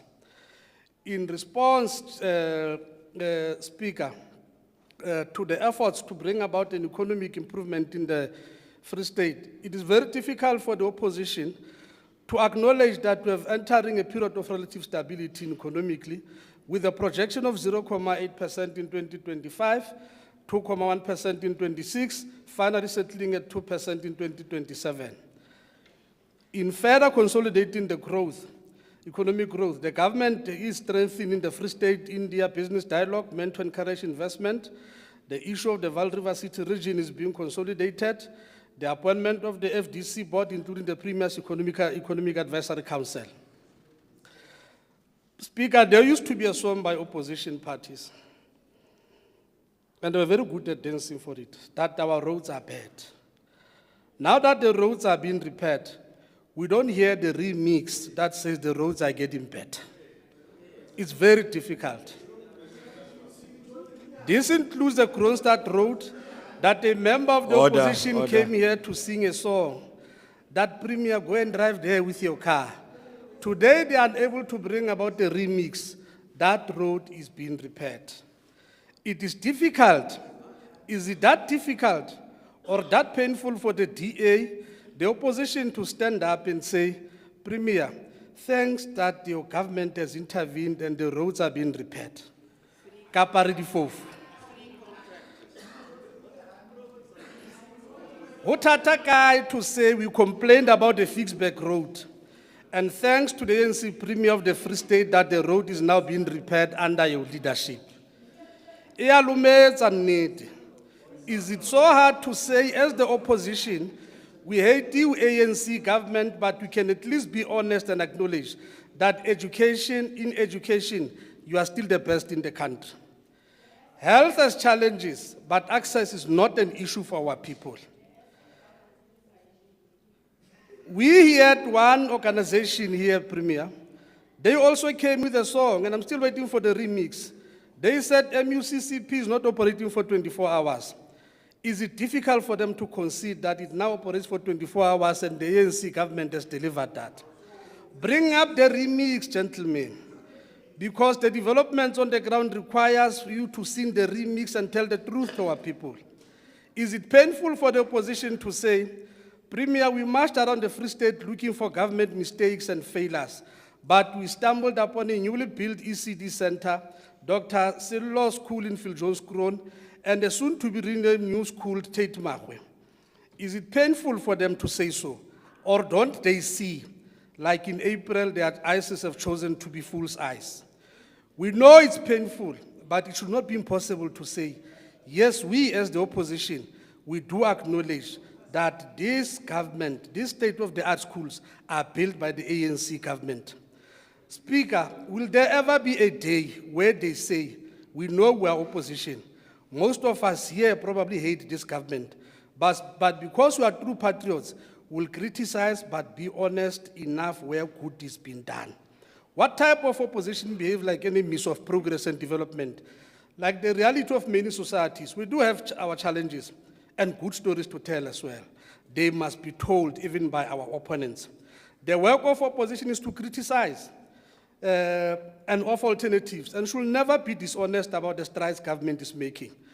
When will we ever see a day when opposition parades like Casey and George on stage and at least tell the people of the Free State that all major roads are undergoing repairs, whether it is N1, N5, N6, R26, R27, R57? Is it that painful to say so? Even when you know that as you drive to the Eastern Free State or to the Northern Free State, you do encounter what is called stop and go. Perhaps your eyes do not see.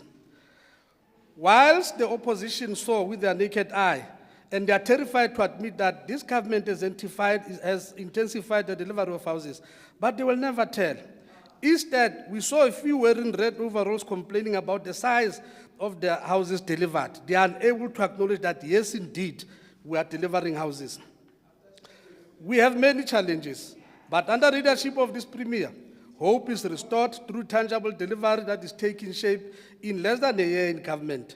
Her approach and leadership style as a people's government is that one of a people's government that identifies with the weak and the most needy. It moves with the workers to create better conditions and resonates with the private sector to grow the economy and deliver a better life for all. To a homeless granny in Kwakwa, in Tabanchu, a NSFAS recipient at the college, a GBV victim in Botshabelo, and a contract worker in the health department, this government is for you and it will never desert you. Work with us to build a better tomorrow. Leave people who are hopeless and negative about everything, including themselves. Ignore their politics and join the government as led by the premier to build a better Free State. They come here refusing to release the remix in their pockets. They talk about Human Rights Commission. The truth they never tell is that this Human Rights Commission is a compilation of the conditions that were also inherited since apartheid in this country. They talk about functioning municipalities. They are not able to tell the truth that we are intervening in those municipalities, whether it is Machabeng, it is Mohokare, or Nala, or Maluteapofu. They will never tell you that in Kwakwa and Makwane today, there's water that is running there. They will pretend not to know because to them, lies is being an opposition, objectivity is something that they do not know. I'm still shocked by the racist arrogance of DA. It is really outstanding. You lied before the elections. Order. You said to the people of the Free State, you are going to win the Free State government and run it. Order. Lie number one, you are exposed by the numbers. You come here with your manufactured research to tell us that will be a government today. Indeed, it's a fool's month. And you know April can also be a fool's month where racists can dream that our people will vote for them. This is the most dishonest party that still stands here today and refuses to tell even their own people that their brother-in-arms Trump continues to lie about this country.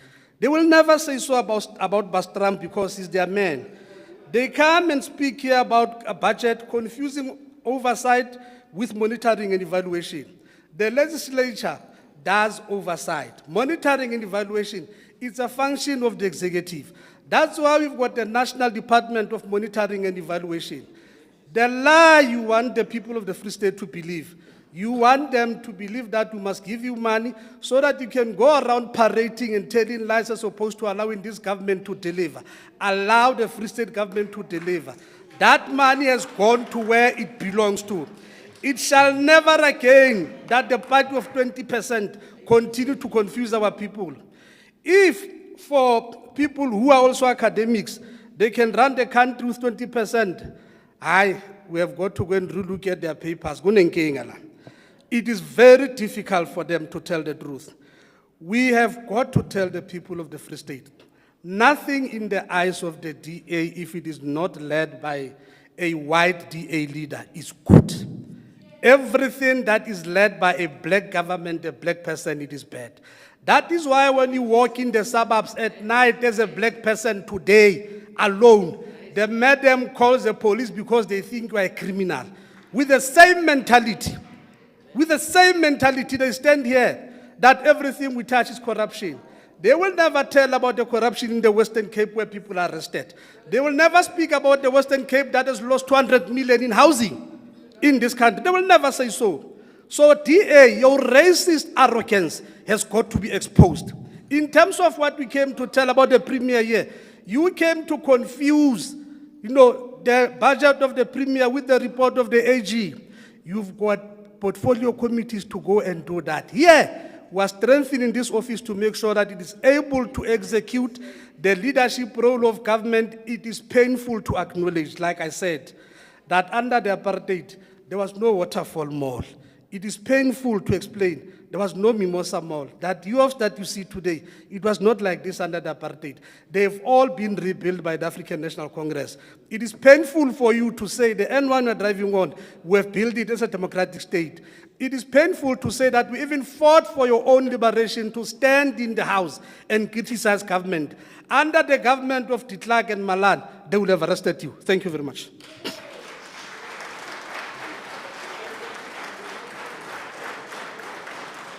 Premier, you may now respond. Thank you, Speaker. Ke ise hlompho morena a moholo re boka dikgomo morena. Ke lebohe Ms. Fuba ka phehiso ya hao. O imbogot, o iphethe ma. That is Gwebel.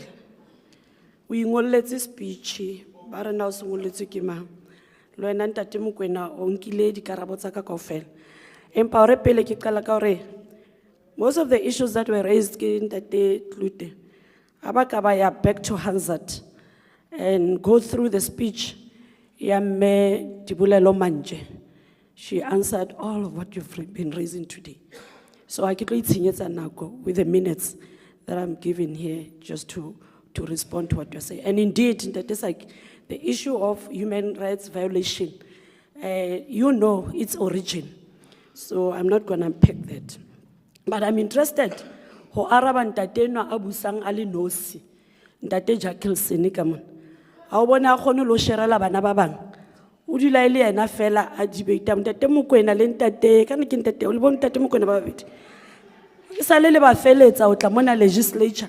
Haba sa le hlepholela le anyane fela hore ke setjhaba sena se ba votetseng ba ke ba lutlwe hobane lona e sa le ba kena ka hore fela ba reke di votes ba reke batho ba ba ke ya ba le a kena fela mzabala zongona ha ba le shegele letho kore le batho ba le votetseng ba ipotsa na le kae. So don't complain about motho wa act because ntse re na le lona ka mona le bo act ba promotseng fela ba sa etseng letho ka mo. So ha re tlo itshwenya bana lona le sentse ka di vote tsa batho ba rona le re latetse batho bana ba votele DA le re le tlo remela e sa le fihla mona ha le bue lutho o debate le mo mehleng one man. Oh no, Speaker, ntatare ke bua rubbish ne ke kopa utla gona ebe o kae araba jwa kapa tla ipheta ka ntle ntate. Are you going to be able to repeat what you are saying outside? No, are you going to be able to repeat it outside? Say yes or no. Re tla kopana ka ntle he mshana. Let me first educate him, Honorable Speaker, through you, Ntate Jackilson. Ntate Jackilson, you see, sometimes you are being lobbied, and when you are being lobbied, you don't apply your mind correctly. Monitoring and evaluations about accountability, learning, and performance improvement. Yes, Ntate Mokoena is right. It's an executive role. Go and read the roles. You are doing what you call oversight, not monitoring and evaluation. Please don't confuse people, because you are already confused yourself. It is an executive function. And ANC hayatsa person that this role is even in the presidency. It has a minister, it has a deputy minister to show how important MNE is. So your problem is that indeed Ntate Mokoena is correct that you want money to go and do oversight individually, not even respecting the legislature, because yourselves, the committee, here, there's what you call portfolio committee. So most of the time, you just want to run around here, order information, and come back and claim to be a committee. Committee has its rules, and committee has its chair, and a committee function as a committee. When you do your constituency work, don't confuse it with a committee role. Please don't ever do that. And you'll never get that money, unfortunately. I'm assuring you. Your problem as well is that you only Premier, speak up. can you have a seat, please? Can I request the Premier, in responding, address the House through the Speaker? Addressing them directly, you're inviting honorable members to respond to you. Please. Thank you, Speaker. Speaker, they're not only concerned about monitoring evaluation, they were even concerned about the funds that are to GBV. Because to you, opposition through you, Speaker, GBV, it doesn't matter. That's why, Speaker, you'll never even see them in any of the campaigns that have been run by this government addressing issues of GBV. None of them. Especially when at DA and E and freaking FF. You've never attended a single event to show your interest. No, please, can I not be harassed in that? Speaker, even when I speak through you, but I've been harassed by Ntate Musa Esi. Honour member, please. Thank you, Honour Speaker. Honour Speaker, let me go to this point. There are people who have been paged. Paged by who? When you sign a contract, it has a beginning and the end. That's what we call a contract. So, but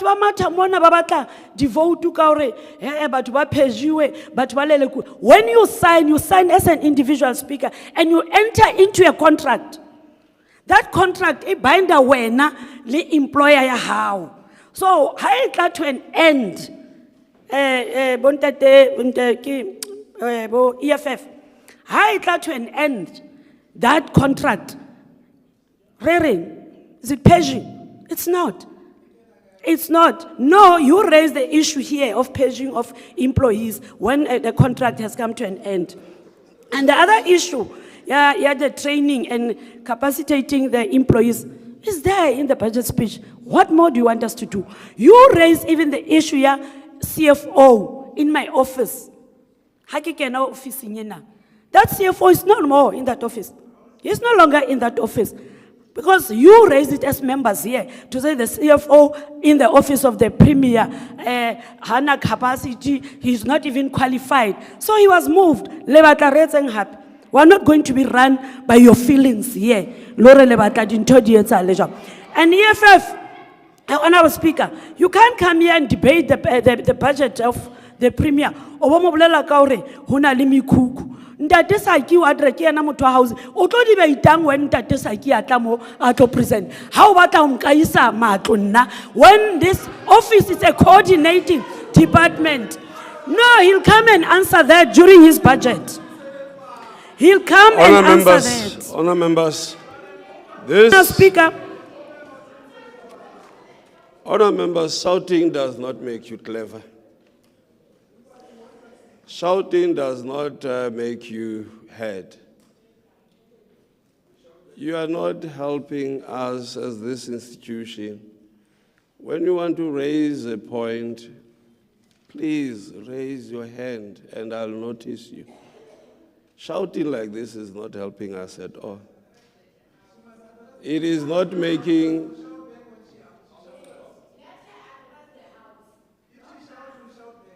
Are you now shouting at me? No, I'm asking, are you shouting at me now? Thank you. Listen to me. Listen to what I'm saying, honourable members. Please, Just listen. And if you do not agree with this, you will have the opportunity to raise whatever you have. Listening does not make you less important. Please. Honour member, you may continue.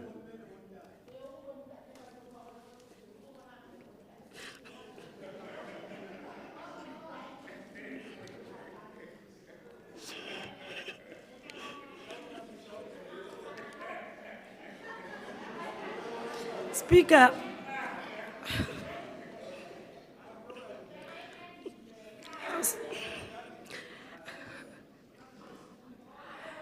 Speaker, Amananyana wa to ya kantle. E ka re o kgasetsa o ya kantle jwale. E ka re wena o potlaketse o ya kantle. Premier, continue. Speaker, on the issue of DDG, and that case is concluded, the DDG has been dismissed. So that how to mono mislead people out there. The DDG case has been concluded and the DDG has been dismissed, Honorable Klute. Not for you. And on the issue, Ntate Jackelson, once more, Honorable Speaker. Ntate Jackelson, whatever you have listed here, just a wish list. The problem is that you want to behave like you're a committee. When you tell us that you are going to do skills audit, in your dreams, getting into the department, doing skills audit, SDA. Honorable Speaker, they're not going to do that. Where are you going to get that mandate from and the powers to do that when you are a member of the legislature? Honorable Speaker, you are not going to do it, not now and never. So wait for that time when your dreams, my dreams come true. When you sing that song, Honorable Speaker, that's when all these things can happen, because most of the people, most of the issues that you raise here is because you want to operate outside the portfolio committees of this legislature. The issues that were raised by Ntate Klute, health and so on, you want to go into these institutions and pretend to be committee members. When you are alone, don't claim committees. Go there and say, I'm honorable so and so. And you don't have even the right to convene the officials in that particular institution as a party and address them. Or let doctors leave whatever they are doing because honorable so and so fitlile ka hara sepetlele. It's not going to happen, Honorable Speaker. And that issue, it's something discuss, chair of chairs and the chief whip. Already members and they understand the role we have now. When you are here, ba kgona ho separate the constituency work from portfolio committee work, including le bontate coach Kaman, ba batlang skolo se emetsi hobane yena o fihlile. So you must be able to outline their roles. Role ya how it's an oversight. How MEC ile skolong seo is executive. So ke kopa Honorable Speaker, with due respect, most of your members here, need a workshop. Workshop, roles. That's why they cannot even define the role of executive from that one of the legislature. So, the budget that we can allow you to intact. That's all what you need. Thank you very much.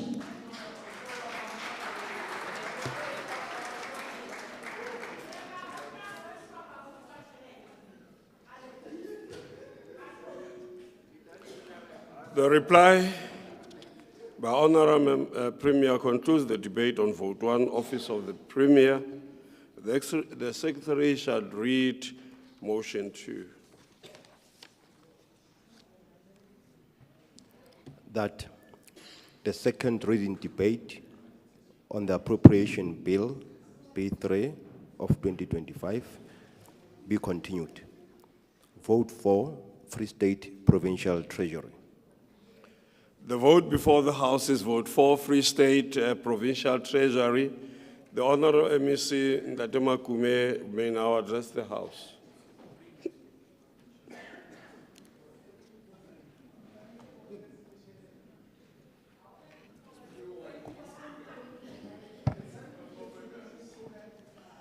Honorable Speaker, Ndate Dukwana, Honorable Premier, Deputy Speaker, members of the Executive Council, Chair of Chairs, traditional leaders, Marena, Morene Moholo, members of the Free State Legislature, executive mayors, mayors and councillors, acting Director General of the province, heads of the department, CEOs and provincial public entities, chairperson of the respective provincial boards, distinguished guests, people of the Free State province, esteemed ladies and gentlemen, Dumelang, Molweni, Goeiemorgen, good morning.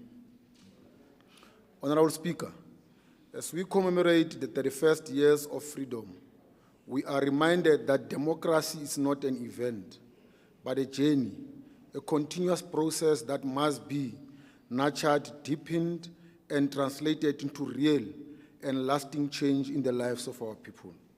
We are equally reminded of the Constitution of the Republic of South Africa, which acknowledges the injustice of the past. Through our freely elected representatives, we have adopted the Constitution as the supreme law of the country, with the express and intentional purpose to, number one, heal the divisions of the past and establish a society based on democratic values, social justice, and fundamental human rights. Two, lay the foundations for a democratic and open society in which government is based on the will of the people or citizens and free, and every citizen is equally protected by law. Number three, improve the quality of life of all citizens and free the potential of each person.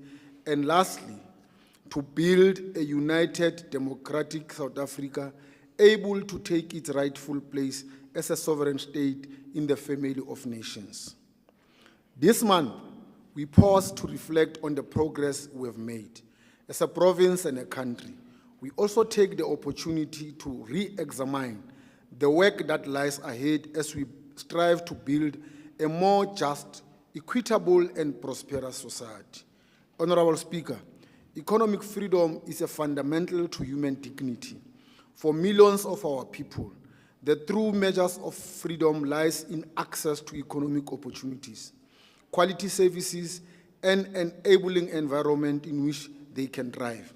This is why the work of the provincial treasury is about far more than managing public finances. It is about fostering economic transformation, enabling inclusive development, and sustaining the very foundations of our democracy. Freedom Month compels us to ask ourselves, have we done enough to change the lives of our poor people, the unemployed, and the marginalized? The answers to these questions are not found in speeches or slogans, but in the manner in which we plan, allocate, spend, and monitor public resources. Our performance as stewards of the public purse must reflect a commitment to improving the lived realities of our people.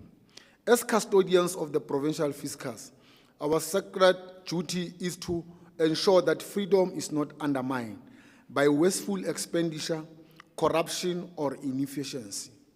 Every mismanagement rant is a missed opportunity, an opportunity to uplift a household, to build a school, maintain critical infrastructure, or provide clean to a rural village. Honorable members, as we reflect during this Freedom Month, let us renew our commitment to the principles of good governance, transparency, and fiscal discipline. Let us continue to build a public finance system that supports service delivery, economic growth, and the employment of all citizens, particularly the most vulnerable. In doing so, we give practical meaning to the freedom we celebrate, and we honor the legacy of those who paved the way for our democracy. Let us continue to make freedom real, measurable, meaningful in the lives of our people. May our actions and stewardship reflect the hopes of our nation and the values of the Constitution. Honorable Speaker, the global economy is faced with new challenges of protectionism, persistent inflationary pressures, geopolitical instability, and structural shifts, the proposed US tariffs present significant challenges and disruptions to international trade. Already, global stock markets have tumbled because of these proposed tariffs. The rand also took a knock, trading at its all-time low on Wednesday, 9 April 2025, exacerbated by uncertainty over the country's government of national unity. These developments do not augur well with our provincial economy, which is already under strain. The Free State economy contracted by 0.1% in 2024 and is projected to grow by 1.5% in 2025, driven by, among others, agriculture, trade, construction, finance, and transportation. However, sustainable economic growth will require decisive reforms in energy, logistics, and investment facilitation, alongside strengthened public-private partnerships and targeted SME support, attracting foreign and domestic investment, while aligning skills development and industry needs will be fundamental to achieving long-term economic resilience. The focus should also be on job creation, inclusive and sustainable growth. Honorable Speaker, allow us to provide details of the vote allocation per program. The provincial treasurer is allocated a total amount of 384 million for the 2025-2026 financial year. This amount is disaggregated across the various programs as follows. Program 1, which deals with administration, we have set aside 133 million. Program 2, which deals with sustainable resource management, we have set aside 65.8 million. Program 3, which deals with assets and liabilities management, we have set aside 72.5 million. Program 4, which deals with financial governance, we have set aside 34.1 million. And Program 5, which is the municipal finance management responsibility, we have set aside 78.4 million. Now I will start with Program 1. The role of this program is to provide leadership and strategic management in accordance with legislation, regulations, and policies, as well as to ensure that there are appropriate support services to all our programs. Honorable Speaker, as we reflect on the allocations within this year's budget, it is important to acknowledge not only the visible output of our programs, but also the crucial machinery that enables them to function. Allow me to share a simple analogy. Imagine provincial treasury as a symphony orchestra performing a complex and beautiful piece of music. The line functionaries and departmental leaders are like the musicians and the conductor. They are the ones in the spotlight, delivering the performance that the public sees and hears. But behind that performance is a dedicated and often unseen group, the stage crew. These are the people who prepare the stage, tune the instruments, manage the sheet music, adjust the lighting, and ensure that each performer is ready to shine. In much the same way, our administrative support services form the backbone of our department's operation. They may not be the ones playing the music, but without them, the show simply cannot go on. They manage staffing, budgets, logistics, and operational planning, just as the backstage crew ensures everything flows seamlessly behind the scenes. The cybersecurity. Honorable members, the cybersecurity has become an essential pillar in the safeguarding sensitive government information and upholding public confidence, particularly as cyber threats continue to evolve in sophistication and scale. In recognition of this growing risk, the Provincial Treasury, in collaboration with the Office of the Premier, will be strengthening the cybersecurity measures across all provincial administration. This investment marks the beginning of a broader effort to institutionalize the cybersecurity as a core component of the ICT governance and service delivery in the province. Currently, departments are operating in largely decentralized manner when it comes to cybersecurity and ICT risk management. This fragmented approach leaves gaps in oversight, coherency, and resources optimization, As such, there is a clear need to rationalize efforts and begin conceptualizing a centrally managed Provincial Cyber Security Operations Center, the PCOC. This envisioned center will consolidate monitoring, threat intelligence, and response capabilities under a unified architecture. It will also require significant ICT infrastructure, planning, and shared governance models. The strategic areas of collaboration will include the following: strengthening ICT governance, securing financial systems, capacity building, and strategic alignment. The integrated approach will ensure that the Free State government is well positioned to mitigate cyber risk, protect public sector assets, and foster trust in digital government services. Honorable Speaker, we wish to reiterate the importance of the skills audit as a strategic and empowering intervention, not a punitive measure. This process is not intended to attack or marginalize employees with limited qualifications or experiences. Rather, it is a developmental initiative designed to identify skills gaps and provide the necessary support to close them. The Provincial Treasury, in partnership with the Office of the Premier, will lead the critical initiative. Our ultimate goal is to build a capable and skilled public services, one that is equipped to deliver quality services and respond effectively to the needs of our communities. The role of this program, the Sustainable Resource Management Program 2, is to provide professional advice and support on provincial economic analysis, fiscal policy, and management of annual budget processes, and the implementation of provincial budgets. Review of the baseline allocations. Honorable Speaker, as the custodian of the provincial budget, the Free State Provincial Treasury will be leading the efforts to strengthen fiscal discipline and drive efficiencies and ensure that our limited resources are optimally allocated and effectively utilized. The strengthening of the provincial budget begins with rigorous review of the existing budget baselines. We can no longer afford to allocate resources based purely on historical patterns, without questioning effectiveness, efficiency, and relevance of such. The review of the baseline allocations will be undertaken with two primary objectives. That is, to identify and address inefficiencies with a view to improve the effectiveness of our spending, and lastly, to unlock funding for critical provincial priorities and budget pressures. This exercise is not a paper process. It involves close cooperation with departments to ensure that each line item is interrogated, every program is evaluated, and every rent is accounted for. I want to repeat this one. This exercise is not just a paper process. It involves close collaboration with departments to ensure that each line is interrogated, every program is evaluated, and every rent is accounted for. Honorable Speaker, in addition to the budget baseline reviews, the Free State Province will be participating in the spending reviews in partnership with the National Treasury and other key stakeholders. These reviews are aimed at assessing value derived from major spending areas, assessing the efficiency and impact of government programs,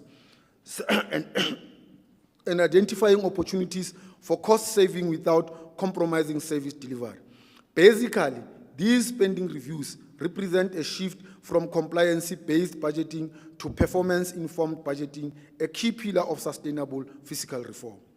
Honorable members, as we alluded during the tabling of the provincial budget, the Free State Provincial Treasury will continue to monitor strict adherence by departments and entities to provincial cost containment measures, which are aimed at reducing spending on non-core items and directing savings towards critical service delivery areas. Speaker, we must emphasize that cost containment is not just a financial strategy. It is a moral imperative. We owe it to our citizens to ensure that every rand is spent with care, purpose, and measurable impact. We must continually pursue more efficient ways to maximize value for money in government programs until fiscal situation improves. Honorable members, strengthening oversight mechanism is central to our mission, especially on catalytic programs such as infrastructure investment. This role is underscored by Section 18 of the Public Finance Management Act, which mandates the provincial treasury to exercise oversight role over the financial management of all provincial departments and public entities. Allow me to remind this august house that among the key powers and functions entrusted to us as treasury are the following: exercise control over the implementation of the provincial budget, must issue provincial treasury instructions not inconsistent with PFMA, must intervene by taking appropriate steps, which may include withholding of funds to address a serious or persistent material breach of PFMA by a provincial department or a provincial entity, and may do anything further that is necessary to fulfill its responsibilities effectively. To this end, in this financial year and going forward, we will intensify our oversight role on expenditure control, infrastructure delivery management. We must cap delays, budget overruns, and non-compliance infrastructure delivery, which tend to weaken development outcomes and erode public trust in government. Honorable Speaker, to address the provincial treasury, will implement stricter monitoring framework for infrastructure projects, improve planning and costing accuracy throughout the technical support, technical support and the training. Ensure alignment between infrastructure spending and long-term provincial development goals. Strengthen our monitoring structures by ensuring that the MEC for Finance and the head of Department for Provincial Treasury preside over quarterly infrastructure and expenditure review meetings. These sessions will serve as platforms where departments are held accountable for their respective infrastructure projects and expenditure trends. We will further reinforce the infrastructure delivery mandate system, the DMS, the IDMS, to improve the life skill management of infrastructure projects from conception to completion. Speaker, the support provided to municipalities in relation to infrastructure delivery will continue in 2025-2026. We are equally delighted that approval for the implementation of PINK 2 has been granted by the National Treasury. This program seeks to enhance the efficiency of municipal infrastructure plans and implementation. The Provincial Treasury will drive the implementation of the PINK 2 phase and will continue building municipal capabilities in infrastructure procurement, knowledge management, and improve governance and sustainable infrastructure service delivery. Honorable Speaker, compensation of employees continues to consume a significant portion of our provincial budget. While we value a skilled and motivated public service, the current wage bill is unsustainable. We welcome the early retirement initiative introduced by the National Treasury, which we believe will be positively received by the colleagues aged 55 and above. We further believe the Office of the Premier will lead provincial departments in considering staff rationalization, guided by the skills audits. These measures, among others, are necessary steps towards ensuring that the wage bill is sustainable and that the department are structured for maximum effectiveness.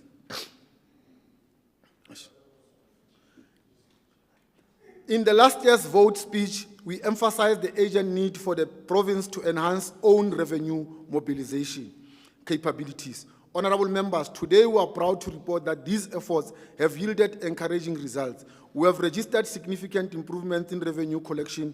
The revenue collected as at the end of February 2024 exceeded our average target of the 2025 financial year. This is not just a counting milestone.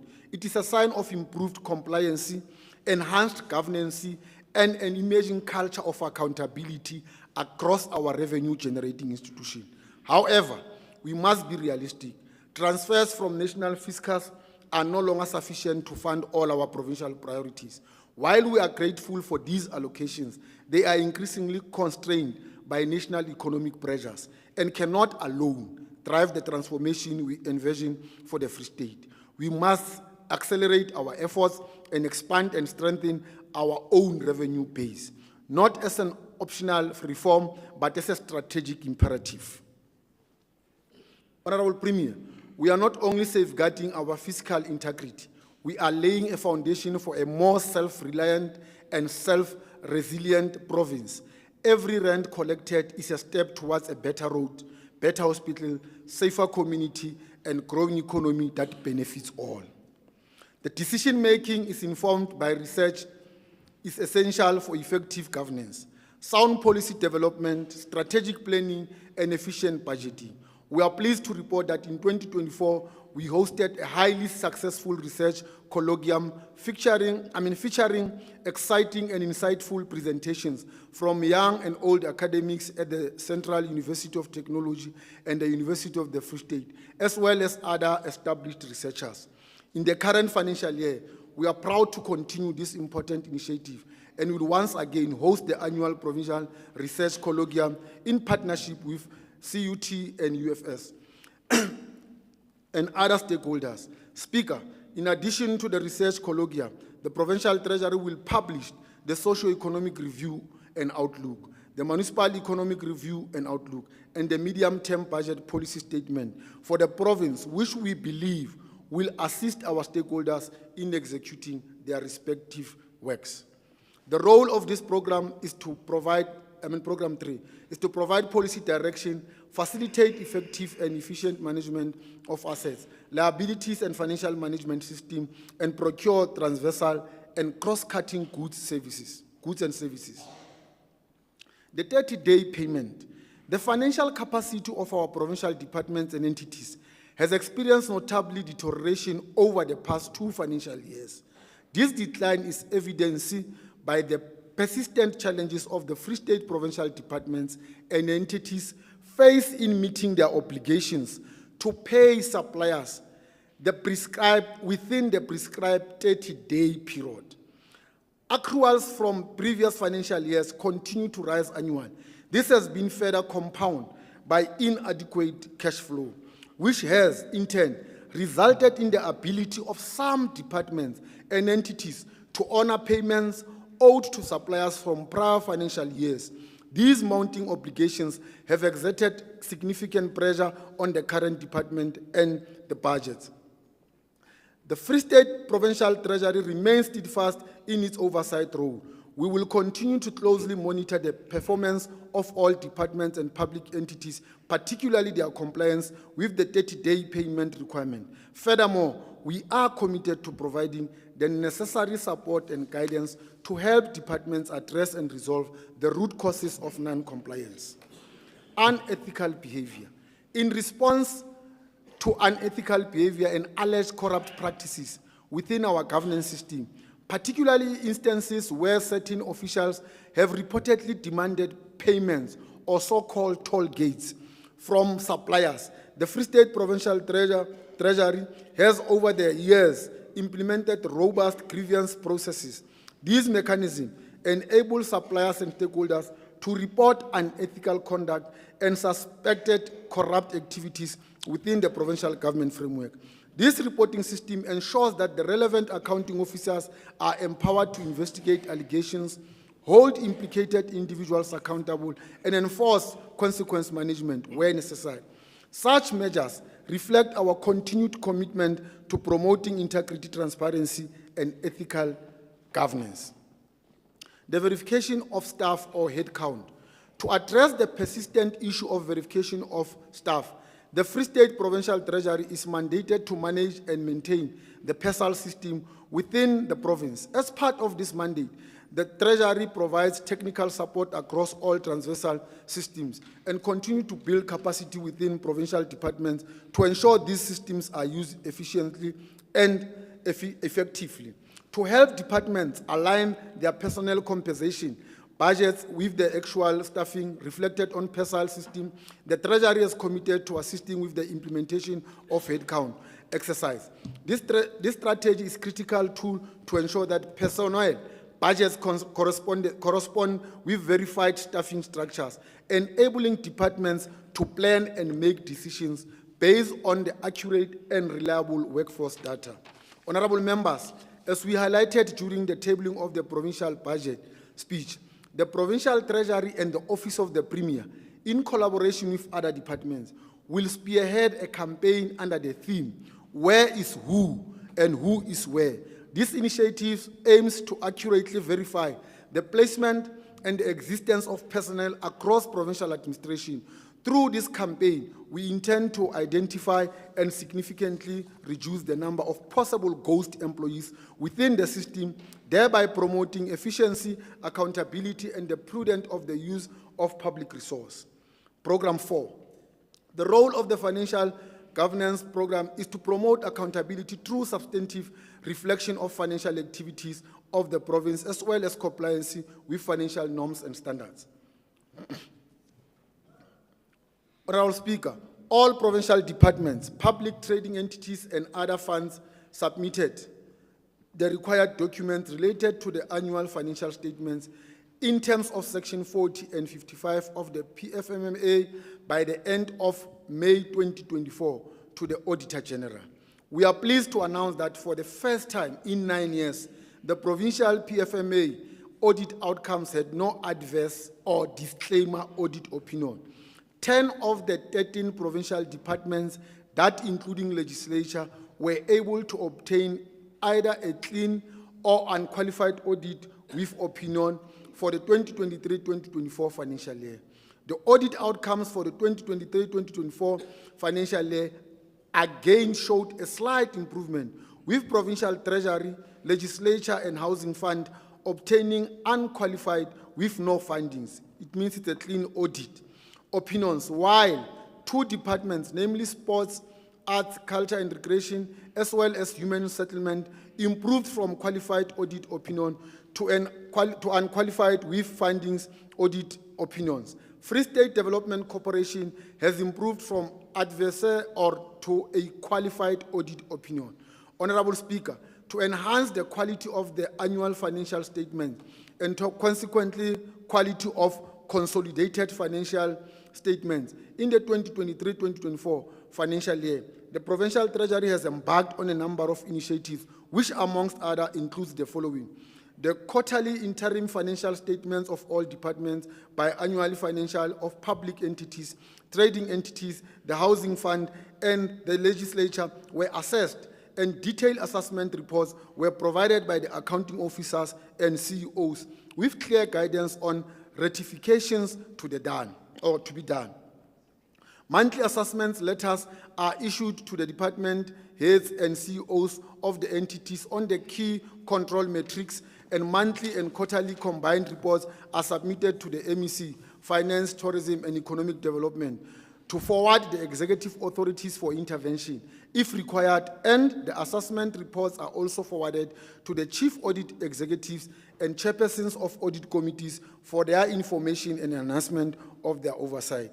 Honorable Speaker, it is imperative to bring to the attention of this august House that the province has recorded significant progress in curbing unwanted expenditure between the 2022-2023 and 2023-2024 financial years. This marks a commendable milestone of which we, as a province, can be proud. However, we remain mindful that more effort is required to sustain and build on this progress. Departments and entities should still do more to curb it and finalize accumulated outstanding investigations. At the heart of building a capable and developmental state lies the Provincial Treasury's unwavering commitment to capacity building and oversight. To strengthen the internal audit function across the Free State government, the Provincial Treasury coordinated targeted training programs for internal auditors within departments, public entities, and municipalities. These programs included capacity building for implementing the global internal auditing standards, ensuring alignment with international best practices. Additionally, specialized training on the auditing of performance information was provided to enhance the quality and reliability of the performance data reported by the departments and entities. This forms part of our broader strategy to improve compliance, transparency, and performance accountability within public sectors. The Provincial Treasury's footprint in driving accountability is further evident through a range of initiatives to promote ethical governance and strengthening fraud prevention systems. These include enforcing fraud and ethics risk assessment, providing education and awareness campaign and fraud and corruption, and leverage our corporate membership and the Association of the Certified Fraud Examiners South Africa and the Institute of Risk Management South Africa to expose public servants to facet lifelong learning programs on enterprise risk management and anti-fraud strategy. It is for this reason that we also welcome the Premier's call today that there will be lifestyle audits. In line with the national vision of professionalizing the public sector, the Provincial Treasury will continue collaborating with professional bodies to build skills and foster excellency within public service. A notable milestone in this regard is the establishment of the Free State Northern Cape IRMSA subcommittee, which serves as a platform to support and professionalize the risk management in both provinces. This initiative is instrumental in facilitating the path towards achieving certified risk practitioners status, enhancing the capacity of government institutions to manage risk effectively and proactively. The program's role, the municipal finance management, the program's role is to promote and improve financial governance and management at the local government.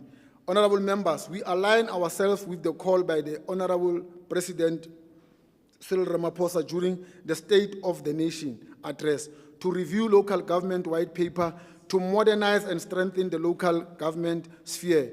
The Provincial Treasury has observed a concerning decline in the financial management capacity within our municipalities, which threatens the delivery of basic services. To respond to these challenges, an amount of 78.4 million is allocated to this program as part of recalibrated strategy to support municipalities in distress. Our support will focus on critical areas, including timely submission of quality annual financial statements, addressing revenue challenges and unfunded budgets, and curbing unauthorized, irregular, fruitless, and wasteful expenditure. To demonstrate our quest to turn around our financial health, the following municipalities are targeted for improvement: clean audits or unqualified with no findings, Lejwe Leputswa and Thabo Mofutsanyane District, Tswelopele and Setsoto local municipalities. And for municipalities with disclaimers, we are intensifying our efforts to move them towards qualified audit outcomes at least. Honorable Speaker, to achieve the above, we urge municipalities to submit their draft financial statements and audit files to the Provincial Treasury for review and assessment by the 16th of August. There shouldn't be any extension that must be entertained. The Provincial Treasury will also be sourcing additional specialized support to assist with the preparation of high-quality AFS, enhancing revenue systems, and reducing the UIFWE. Honorable members, a major concern is most of our municipalities continue tabling of unfunded budgets, largely due to an unsustainable revenue basis. To address these, a dedicated municipal revenue team will be provided targeted support to 10 municipalities. We aim to increase the number of municipalities with funded budgets from 7 to at least 10 over the next MTREF. On the issue of the UIFWE, we will prioritize 10 municipalities with the highest level of such expenditure. Specialized support will be directed to Machabeng and Maluti Apofung local municipalities. To enforce accountability, our office will hold monthly engagements with mayors in collaboration with the MEC for COGTA. These meetings will also be led by the Premier. We'll track progress in areas like adoption of funded budgets, timely AFS submission, reduction of UFWE, and the billing and revenue collection improvement. We remain steadfast in our commitment to resolving the persistent challenges faced by our municipalities. These challenges include, among others, poor revenue collection, unfunded budgets, irregular, fruitless, and wasteful expenditure, as well as late submission of quality or qualitative annual financial statements and outcomes. Honorable members, we draw strength and inspiration from the words of the former president of the ANC and the country, Mr. Thabo Mbeki, who once said, I quote, "Those who complete the course will do so only because they do not, as fatigue sets in, convince themselves that the road ahead is still too long, the inclines too steep, the loneliness impossible to bear, and the price itself of doubtful value. Close quote. Honorable Speaker, improving governance requires that all stakeholders play their roles effectively. To this end, monthly joint meetings between my office and the MEC of COGTA will be convened, and with the mayors to monitor funded budgets, AFS submission, and UIFE reduction and billing, and revenue collection improvements, and reporting to the Premier on the progress. Honorable members, I wish to stress that all municipal leaders, mayors, MPAC or MPEC chairpersons, MMCs for finance, audit committees chairs must ensure that monthly progress reports are tabled, discussed in council. These reports should track AFS preparation, the UIFW reduction, and the billing improvements. Honorable members, strengthening the capacity of provincial treasury remains a central priority as we continue to enhance financial governance and support across municipalities in the Free State. For some time now, the unit has been without a chief director, a vacancy that has impacted overall leadership and coordination of municipal financial oversight. The provincial treasury will be prioritizing the appointment of a qualified, capable, and experienced personnel to lead the critical program. This appointment is not just a filling of vacancy. It is about injecting stability, vision, and technical expertise into a unit that plays a pivotal role in promoting sound financial management at the local level. Municipalities must all implement and enforce credit control policies and bylaws while facing in cost-reflective tariffs over the next 3 to 5 years. At the same time, we must address inefficiencies and significant cost drivers such as employee-related costs and contracted services. These issues contribute to unaffordable tariffs and poor service delivery. The absence of performance management in some municipalities is also of great concern and must be urgently addressed. Honorable members, improving audit outcomes in municipalities across province remains a cornerstone in our ongoing pursuit of a sound financial government. Strengthened accountability and improved service delivery.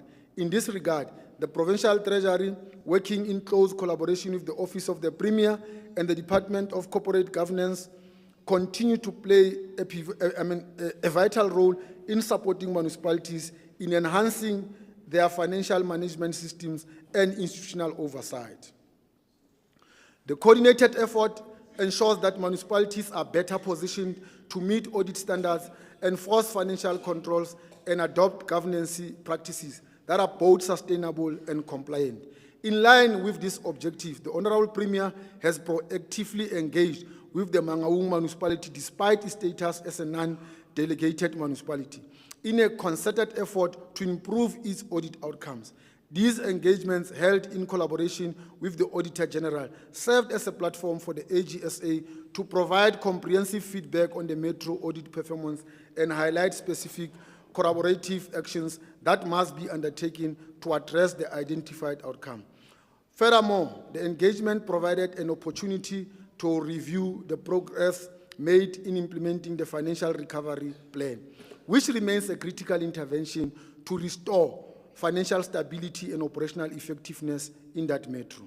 Honorable members, these engagements reflect provincial government's unwavering commitment to improving audit outcomes, particularly within the metro municipality, which continues to play a central role in our broader governance framework. Together, we can turn around the state of local government and ensure efficient, accountable, and transparent financial. In conclusion, Honorable Speaker, as we conclude to address, I wish to express my deepest appreciation to the Honorable Premier for her exemplary leadership and strategic foresight. Her guidance continues to shape the trajectory of our province and inspire confidence in our path. To my colleagues at the Executive Council, thank you for unwavering support. I also extend my sincere gratitude to the head of the department and the entire team for their exceptional work in preparing this vote speech. Their diligence and steadfast commitment to prudent financial management are truly commendable. To my family, I offer my heartfelt thanks for your unwavering support and understanding. Your encouragement remains a pillar of strength in fulfilling my responsibilities. I also like to extend my sincere appreciation to the people of Free State and particularly the resilient citizens of the Free State. Your patience, perseverance, and continued support amid the prevailing challenges are deeply appreciated and do not go unnoticed. Let us move forward together in purpose. Honorable Speaker, allow me to quote again the President of the ANC and the country, Mr. Mbeki, when he once said, "Gloom and despondency have never defeated adversity. Trying times need courage and resilience. Our strength as a people is not tested during the best of time." Honorable Speaker, I table the 2025-2026 department budget.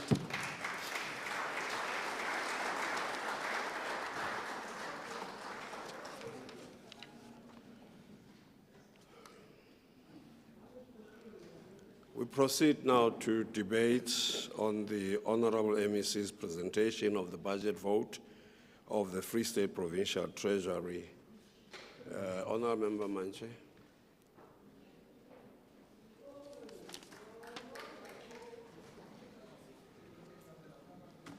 What is your issue, Anna? What is your problem?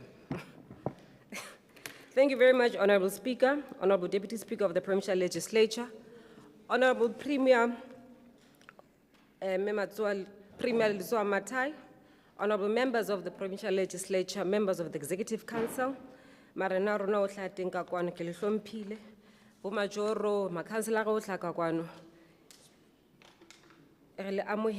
Ladies and gentlemen, Honorable Speaker, I rise to support the budget vote 4 of Department of Treasury. On the 27th of April, 2025, it will be exactly 31 years since the birth of our democratic dispensation, which was ushered in 1994, when millions of our people exercised their right to vote for the very first time, when for the very first time men and women of every color, language, religion, rich and poor, were granted an universal suffrage. Our nation was born. Honorable Speaker, we recall and salute the heroism, the sacrifices, and the selflessness of our people who made it possible for all of us to live in a strong, vibrant democracy. We remember and salute our brothers and sisters in the African continent across the world whose solidarity made it possible for us to defeat apartheid, a crime against humanity. Honorable Speaker, through their determined struggle and effort, and ensuring that South Africa today have the possibility to build a just, united, and prosperous country. Honorable Speaker, this budget vote is presented under tough economic conditions. Our economic growth levels are very low, just below 0.1% a year per capita terms. The unemployment rate is very high, with about 31% of our province labor force unemployed. Poverty persists in our townships and rural areas. The wealth of our country is still concentrated in the few hands. The poor remains poor. These are some of the challenges or factors that call for a speedy resolution in the implementation of economic transformation. Socio-economic transformation, Honorable Speaker, is about fundamental change in the structure, systems, ownership patterns, management, and controls of the economy for all South Africans, especially the Black people. Honorable Speaker, our long-held view as the ANC is that government must use fiscal policy effectively to intensify its fight against poverty, inequality, prioritize infrastructure maintenance and investment, as well as advancing the country's overall industrialization and employment creation objectives. Honorable Speaker, allow me to briefly reflect on the mandate of the Free State Provincial Treasury and its central role in building a developmental state capable of implementing priorities of government. The Provincial Treasury is responsible for all financial matters in the province.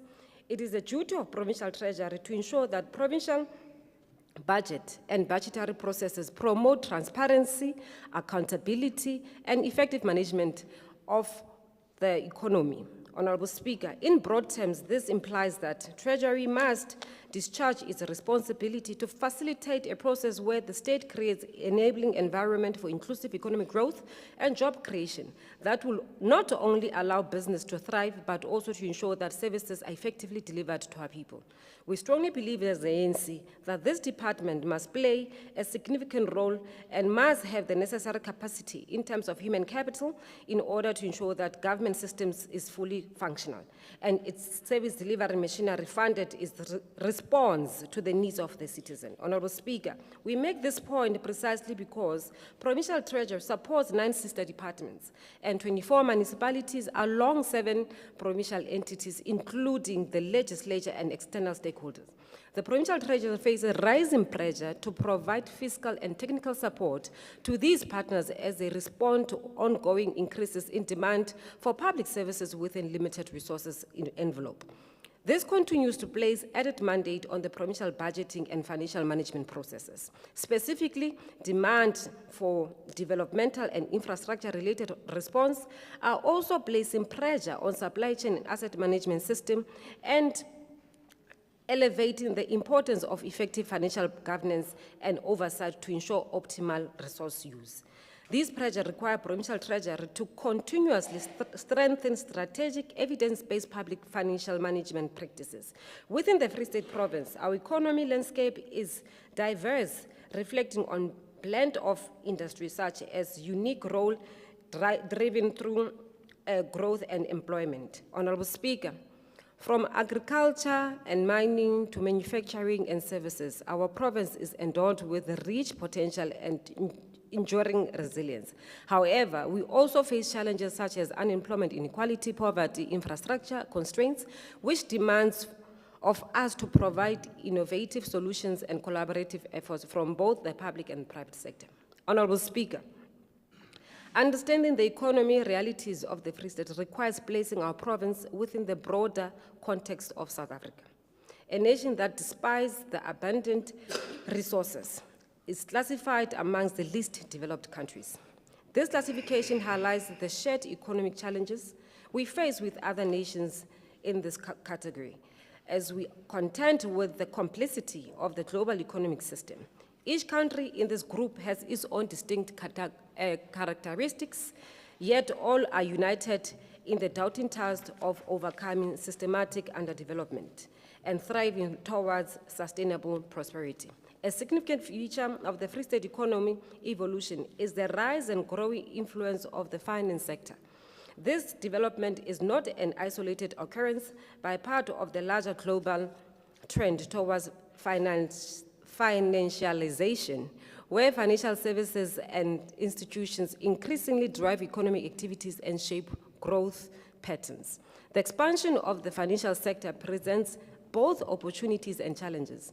On the other hand, it promises economic diversification, increased investment and innovation, potentially serving as a catalyst for development and job creation.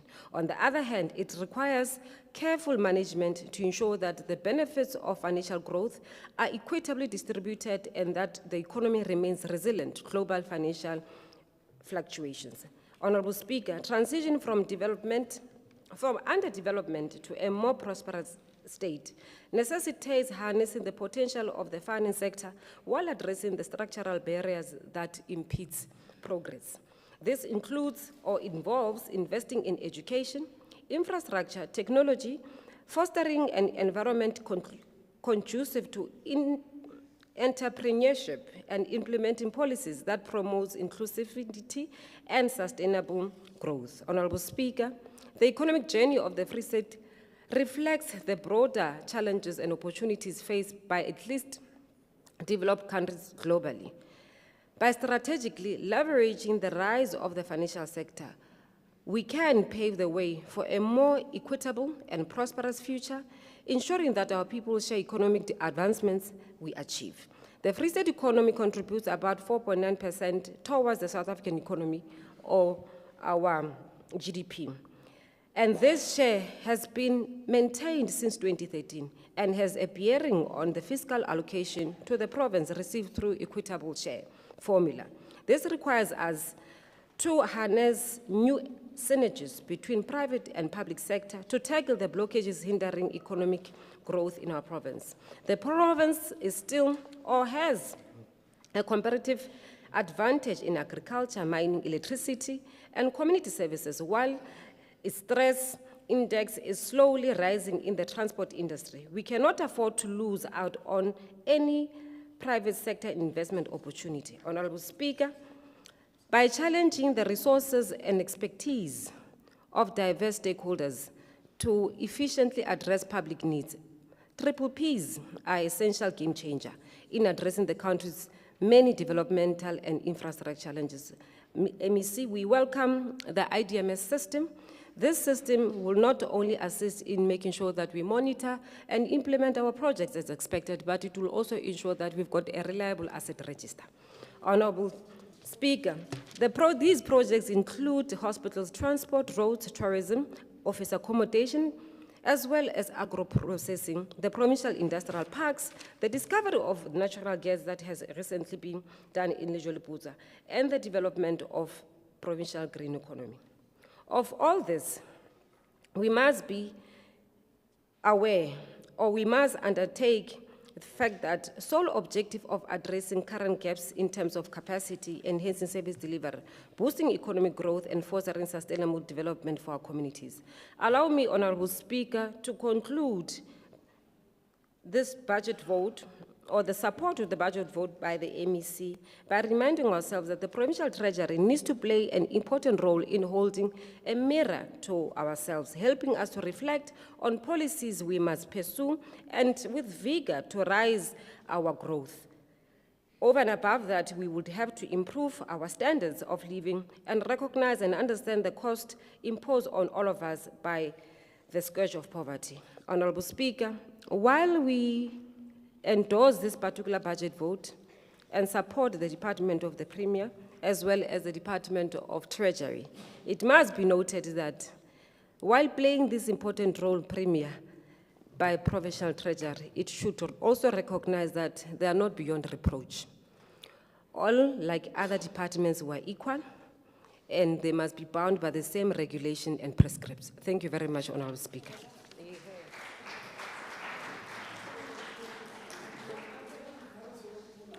Honourable Member Klute.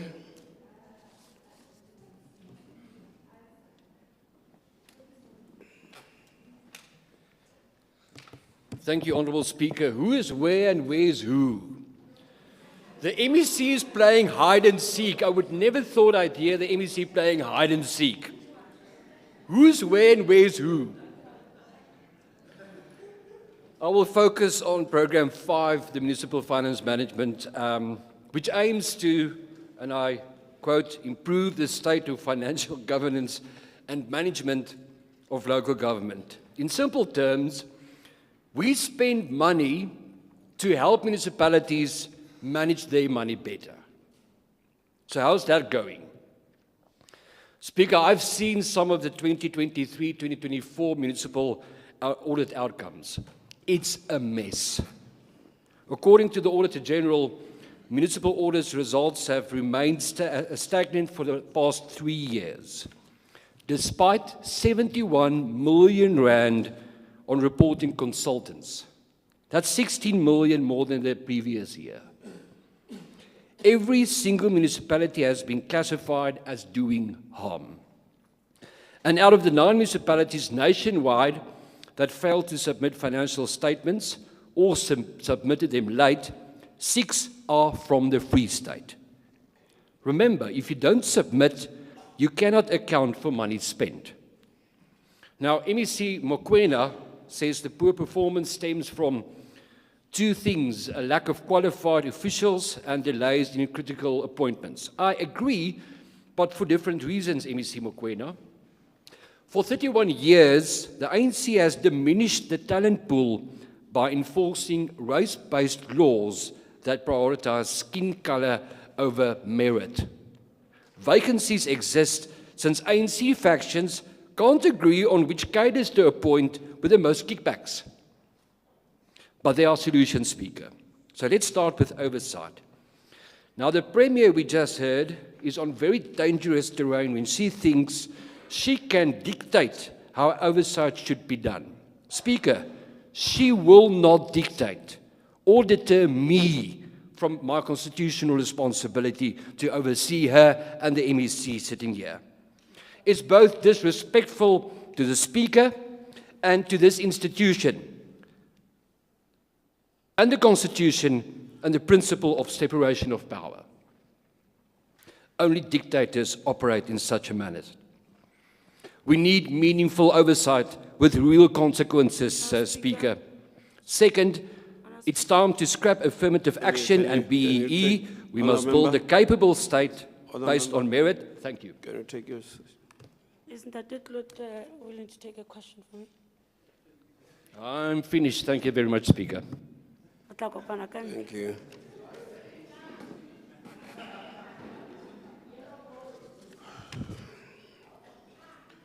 Honourable Member Mbalula.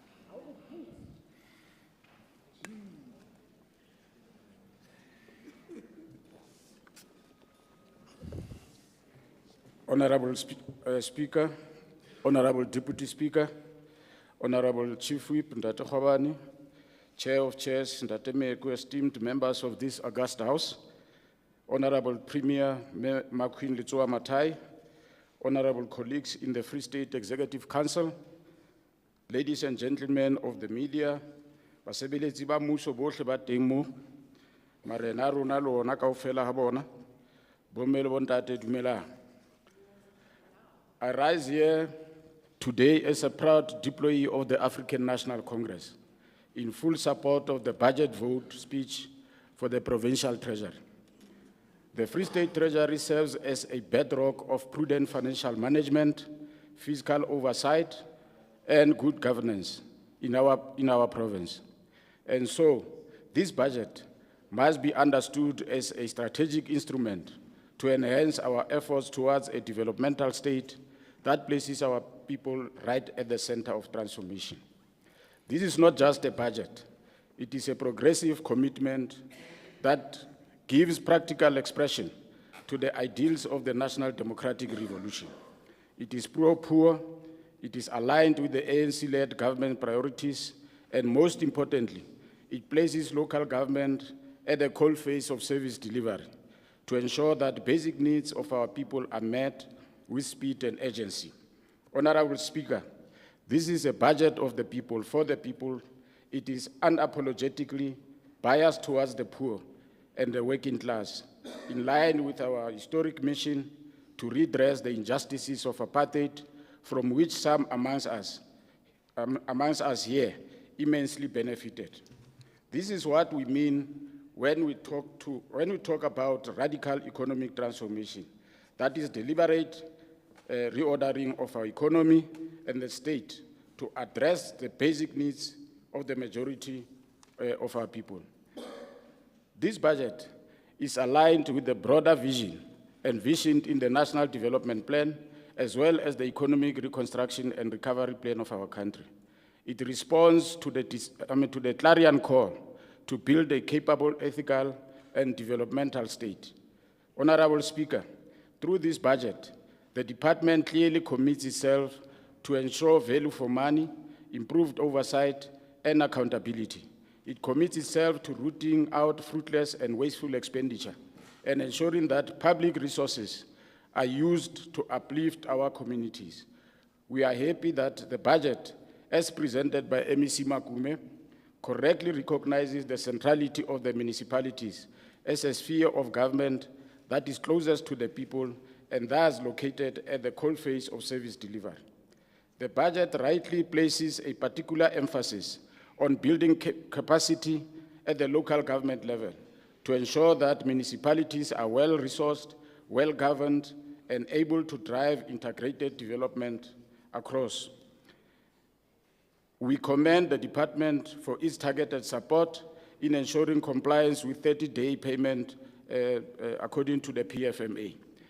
This is necessary in the current economic climate, especially for small, medium, and macro enterprises that depend on timely payment to stay afloat. This will help to stimulate local economy, empower emerging entrepreneurs, and restore the confidence in our government. Another important commitment in the budget is the support to departments and public entities to help them improve their audit outcomes. This support is fundamental in helping departments achieve unqualified or clean audits, and more broadly, in ensuring that public funds are used properly. We welcome the commitment to invest 10 million in strengthening cybersecurity measures across the provincial government. This is a welcomed investment and one that shall institutionalize cybersecurity as opposed to merely treating it as a by the way. We applaud the efforts by the department to strengthen processes through which to report cases where officials demand bribes or the so-called toll gates from service providers. The 7th administration is combat ready to surgically remove such officials from the public service and replace them with upright South Africans who are yearning for opportunities to serve. For this and other reasons, there is no doubt that the provincial treasury has a strategic role to play in ensuring that municipalities are capacitated to manage public funds effectively, comply with good governance frameworks, and deliver quality services to the people. In conclusion, Honorable Speaker, this budget vote speaks to the heart of our historic mission as the African National Congress. It is indeed a step forward in our pursuit of the inclusive economy, social cohesion, and the total emancipation of our people. It is a practical demonstration of the ANC's enduring commitment to build a South Africa that truly belongs to all who live in it. And so, the African National Congress welcomes and supports this budget because it affirms our long-standing commitment to transform the apartheid spatial and economic landscape, to advance the interests of the poor, and to build an inclusive, non-racial, and non-sexist society. I thank you.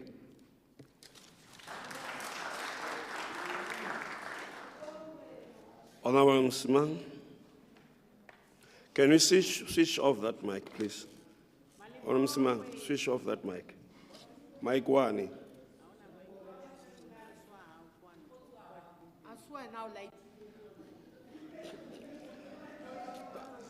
Comrade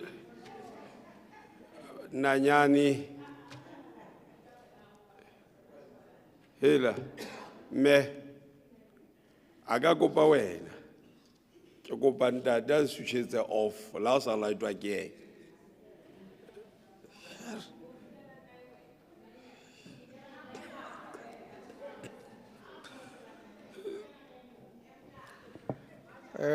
Honorable Speaker, the Provincial Chair of EFF in the province of Free State, Deputy Secretary of the Province, Provincial Treasurer, Morena Moholo Mopedi, Marenaga, Khomutse le manamane a tso. Re utlwile mona slogan se setjha se re who is where is who. At least rona ra tseba gore since Honorable Mbalula tloa mangao re tseba di whereabouts tsa hae o ntse ana le rona mona.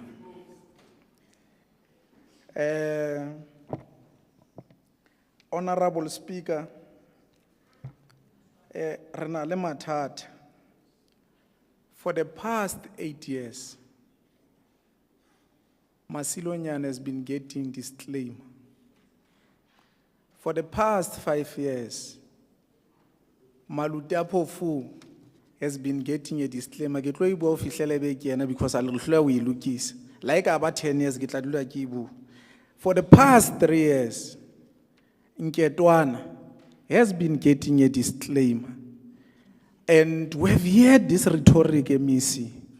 that you are going to handle it better, and then you have better ways, turnaround strategy, all manner of ways, but they remain where they are. A worst part, when you go to Mafube, it was also joined the bandwagon of disclaimer. Mohokare, there's also joined the bandwagon of disclaimer audit opinions. So, what is even worse with Mohokare is that they're basically deducting from employees, but the money doesn't go to the third parties. Ha batho ba hlokahala, ha batho ba tswa ba tlameha ba retrenchuwe, ba retire, ha ba kgone ho thola tjhelete tsa bona. Motho o sebetsa ba bane le 70 years, a sa thole di-benefits tsa hae. You have not told us as to whether, how are you going to deal with that issue in particular, Honorable MEC? You are quiet around it, and it's affecting our people directly, for that matter, including that Kopano. Honorable MEC, I heard you have announced the team that you will be working with, which includes the Premier. I know I keep out last. Amongst other things, is that the very same Premier, where she comes from, Department of Roads and Transport, she dropped that department from unqualified to a qualified audit opinion. Now, even now, as Auditor General expresses audit opinion, we're not hearing her nearer to unqualified report. It's a problem on its own. You are making a bold statement, but that bold statement is not easy for us to believe what you are saying, because the experience tells us a different story altogether. That is unbelievable. The other thing, we have heard this rhetoric, but 8 billion out of 43 billion goes on litigations, which means 20% of the Free State budget goes on litigations. You know what happens there? People are channeling money there. They are playing javelin, and then they will go and fetch it to these different law companies. That's how people chow our money. And then 10 billion goes on fruitless and wasteful expenditure, which means 25% of the budget is on fruitless and wasteful expenditure. That on its own, it tells us a different story. That re romme di fariki mo kopung, ha di no khutla le ona, o tlo khutla o fedile. Ke mathata a rona. So, we have been told, batho tlameile ba patale, o lo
Something.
Check 1 2. Check 1 2.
Let me take this opportunity to apologize for this technical glitch that we had. We hope that it will not be a common occurrence. We apologize profusely. And okay. Honour Member, Msiman, your time was left with 3 minutes, but because you behaved well, I'll give you the 4 minutes.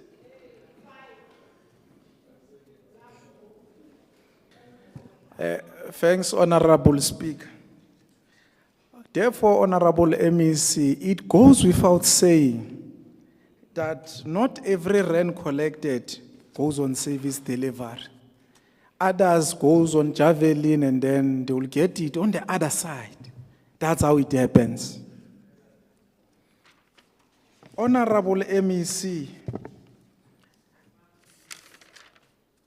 I had thought that you'll talk about Sasol firm in particular, because it's taking a lot of plastic and it's exporting it as raw as it is to other countries. It comes back to South Africa as Tupperware and other products.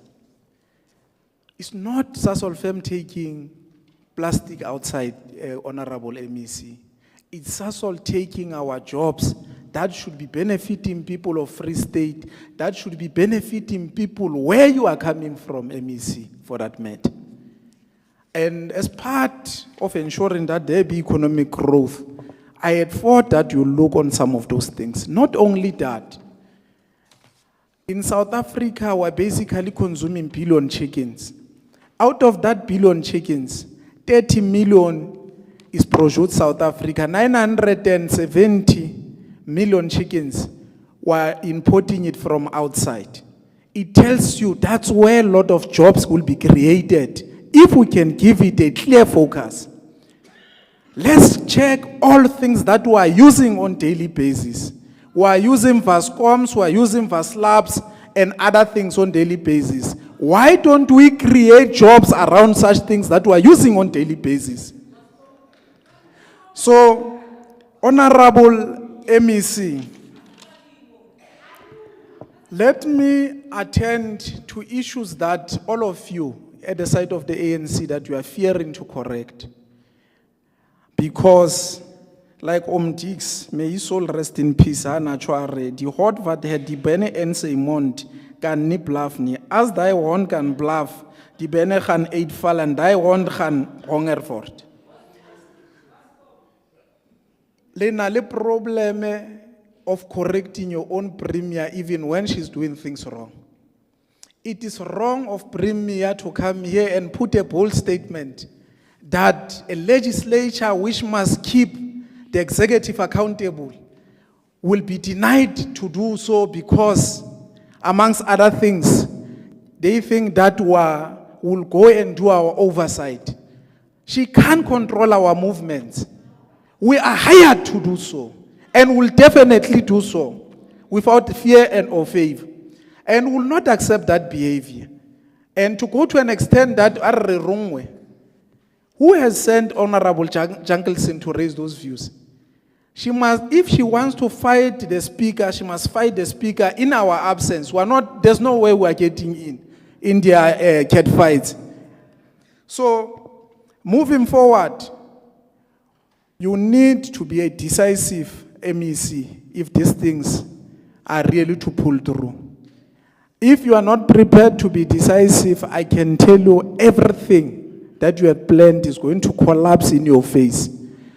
You must be in a position to even say no to the premier, but I'm not sure as to whether you will have guts to say so. Because in treasury, you need someone who's decisive, who's bold enough to follow policy position to the latter, even if powers be, they think differently around such policy positions. Thank you very much, Speaker, for this platform. Thank you very much. Honourable Member Leach.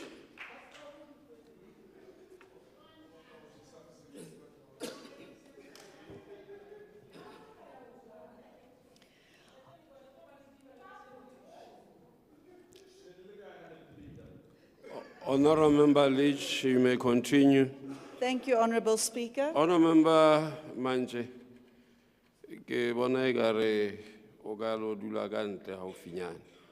One word from you, you will be out of this house. One word from you. Honourable Member, Dade Coach, wena le me Manje, one word from each of you. Leta ipumana le kante, kare leta tetse lunch. You can continue. Thank you, Honorable Speaker. It feels as if we are busy with the education speech. Honorable Speaker, Jack Welch said, good business leaders create a vision, articulate the vision, passionately own the vision, and relentlessly drive it to completion. Sadly, in the Free State, this principle seemed to have been lost in the fog of mismanagement, misallocation, and missed opportunities. Honourable Speaker, the Democratic Alliance welcomes any robust financial governance and institutions capable of managing their own funds, but we do object, and strongly do so, to the department's allocation of the budget. Due to persistent, unwanted expenditure, poor financial controls, and a lack of accountability across other departments and municipalities within the Free State. More can certainly be done to fulfill its mandates and core functions. With regards to oversight of other departments and public entities, for perspective, we find ourselves here debating the merits of a budget in a province where only 2 entities managed to achieve clean audits in the 2023-2024 financial year, while the province is estimated to have an overspending of 1.8 billion rand. And we speak of that as if it is pocket change. But 1.8 billion rand is 1,800 million rand. Take the provincial treasury's own numbers. Of the 384 million rand allocated to the department, 289 million will be spent on employee costs. That is 75% of its budget spent on salaries. This does not include what is spent on consultants. And while the department is not a direct service delivery department, its mandate is clear. It is responsible for exercising control over the implementation of provincial budgets, promoting effective financial and asset management across departments and municipalities, and intervening where there are serious PFMA and MFMA breaches. If this mandate were being carried out effectively, we could justify the allocation, but that is simply not the case. Municipalities under financial intervention continue to struggle, and in some cases, the very officials who were meant to assist them were never even appointed. It's both ironic and tragic that the provincial and national governments intervene in dysfunctional municipalities only to withhold the very resources needed to turn them around. In the coming financial year, 78 million rand is budgeted under Programme 5 for municipal finance management. Of that, 44.2 million is set aside for employee costs. One can only hope that this year, those positions are filled and that we finally see the kind of meaningful support that can help stabilize our municipalities. The DA has made firm and realistic recommendations to turn this situation around, and they have been adopted by this House. Treasury should look beyond simply transferring funds and instead deploy skilled professionals such as chartered accountants to these municipalities. Progress reports must be submitted to PROPAC to verify that funds are achieving real outcomes and delivering value for money. Oversight must be intensified over infrastructure projects with systems, resources, and budgets aligned accordingly. In addition, several million rand was lost to the department as it failed to appoint the very same officials who were supposed to assist municipalities with sound financial management, specifically those who are under Rule 139 interventions. It is ironic that provincial and national government places these municipalities under intervention and then fails to provide them with the necessary resources in order to turn things around. Honourable Speaker, with regards to provincial departments, the Democratic Alliance would like to again state that the departments of Education, Health, Community Safety and Roads, as well as the legislature, are severely underfunded, while departments such as the STIA and the Premier are overfunded. Through you, Honourable Speaker, to date, the Committee of Education and Health has this year not conducted one field oversight. Not one. The budget should be more balanced, aimed at providing services and opportunities for growth, the lack of which has driven several residents and investors to other their money and their jobs, lowering our population, and effectively, those are the numbers taken into consideration when our contribution to the GDP is calculated, resulting in the Free State receiving 64 million rand less than the previous financial year. In short, Honourable Speaker, the ANC is chasing away our investors. They are chasing away the money that's supposed to come to the Free State due to mismanagement. In addition, it is vital that a proper and effective process be followed in order to determine the Free State's true contribution to the GDP, which informs our equitable share.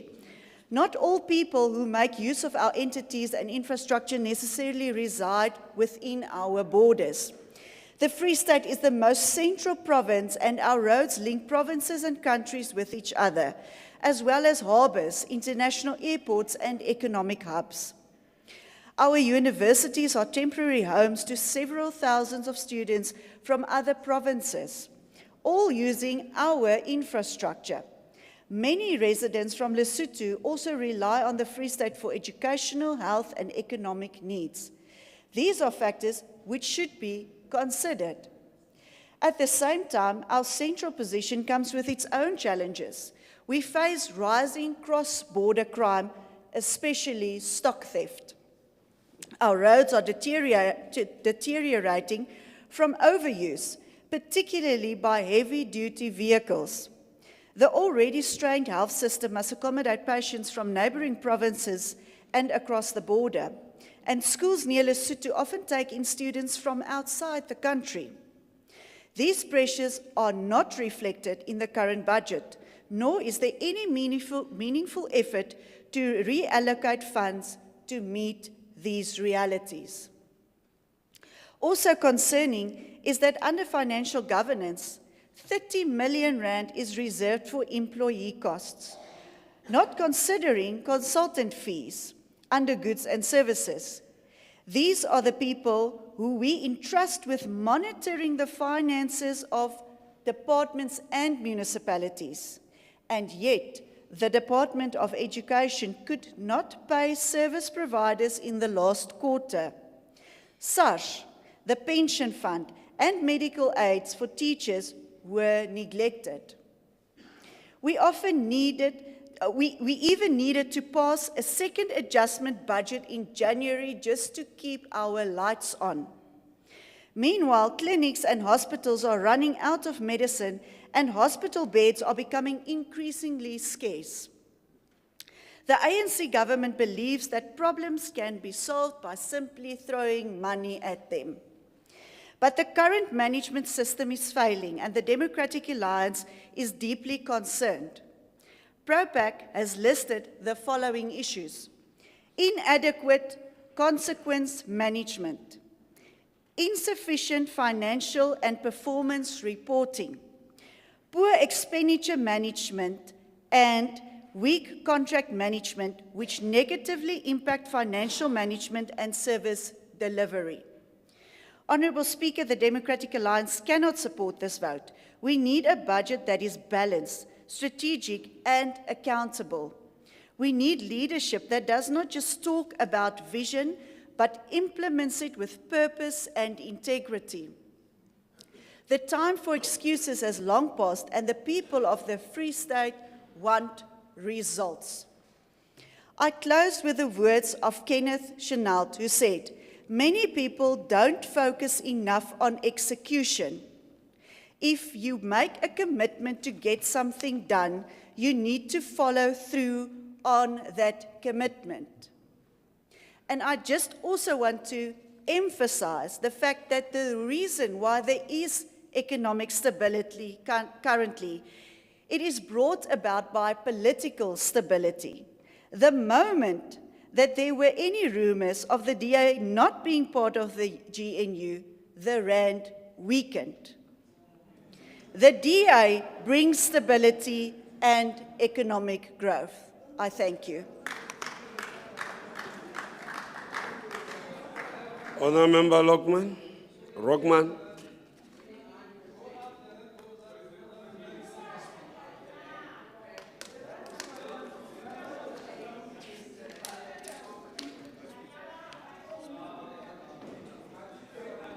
Thank you, Honourable Speaker. Members of the Executive and members of the Legislature, our traditional leadership, local government leadership and management of our provincial government. We appreciate the opportunity to participate in this debate. The space that Provincial Treasury is required to navigate, ensuring that the Free State receives its appropriate portion of the total available provincial equitable share, whilst also executing its mandate in accordance with the 5 budget programs of the vote, should be seen in the context of the provincial equitable share allocated to provinces. The provincial equitable share takes up 56.9% of the total direct charges to the National Revenue Fund, followed by debt service costs, which accounts for 38.2% of direct charges. These figures illustrate the importance of the reduction of government debt and its associated debt service costs. Managing the cost of servicing debt is not merely a fiscal exercise. It is a necessary step to ensuring long-term sustainability of our economy and the ability of government to continue delivering essential services to our people. Over the 2025 MTF, 49.8% of non-interest spending is allocated to provinces and local government. Of this, 41.9% is allocated to provinces, whilst 9.7% is allocated to local government. The minor upward adjustment of the provincial equitable share for 2025-26 may not be sufficient to meet the spending needs of provinces when taking into account the over-expenditure of 3.1% relative to the total provincial equitable share budget in 2023-24. Allow me to briefly address a few key issues relating to this budget vote before the House. On the public sector wage bill, the rising public sector wage bill has been a consistent concern in the fiscal space. We welcome the introduction of the early retirement initiative for public servants aged 55 and above. It is a progressive and strategic step forward, one that not only helps to ease fiscal pressure, but also creates an opportunity to rejuvenate the public service by bringing in young talent equipped with fresh ideas and new energy. We also take note that Provincial Treasury will be assisting with the implementation of headcount exercises in all departments. We should take cognizance of the Financial and Fiscal Commission's proposal that a comprehensive performance and employee audit is essential to identify redundant positions and address the issue of shirking workers employed in hybrid or remote settings. Concurrently, a salary review and benchmarking exercise of job descriptions should accompany restructuring efforts to ensure that necessary skills are attained for passing over skills and effective service delivery know-hows to the next generation of public civil servants. These proposals may add additional dimension to the benefits to be derived from the early retirement incentive and headcounts. Through these measures, we believe government is moving in the right direction towards a more sustainable and efficient public sector, and we support the continued efforts to drive prudent financial management for the benefit of all South Africans. Honourable Manse elaborated on the critical importance of infrastructure developments, emphasising the need for collaboration. We fully support the initiatives taken by Provincial Treasury to strengthen its oversight role on infrastructure delivery. The delivery of infrastructure projects stands at the very heart of our province's growth and transformation, with emphasis on 2 factors. Infrastructure to be delivered on time and within the allocated budget. Infrastructure is not merely about roads, bridges, schools and clinics. It is about igniting economic growth, attracting investment, and most importantly, creating jobs for our people. Every project that the province delivers successfully is a step towards revitalizing our economy and restoring the dignity of our communities. To this end, our government remains resolute in its commitment to delivering infrastructure projects that are not only high in quality, but also executed within allocated timeframes and financial parameters. Delays and cost overruns on the delivery of infrastructure projects do not only erode public trust, but it hampers service delivery and stall economic progress. Capacity building within Treasury's infrastructure unit is therefore supported. We also welcome the fact that Treasury has concluded a comprehensive plan that will empower teams with the skills, systems and tools required to manage infrastructure projects more effectively.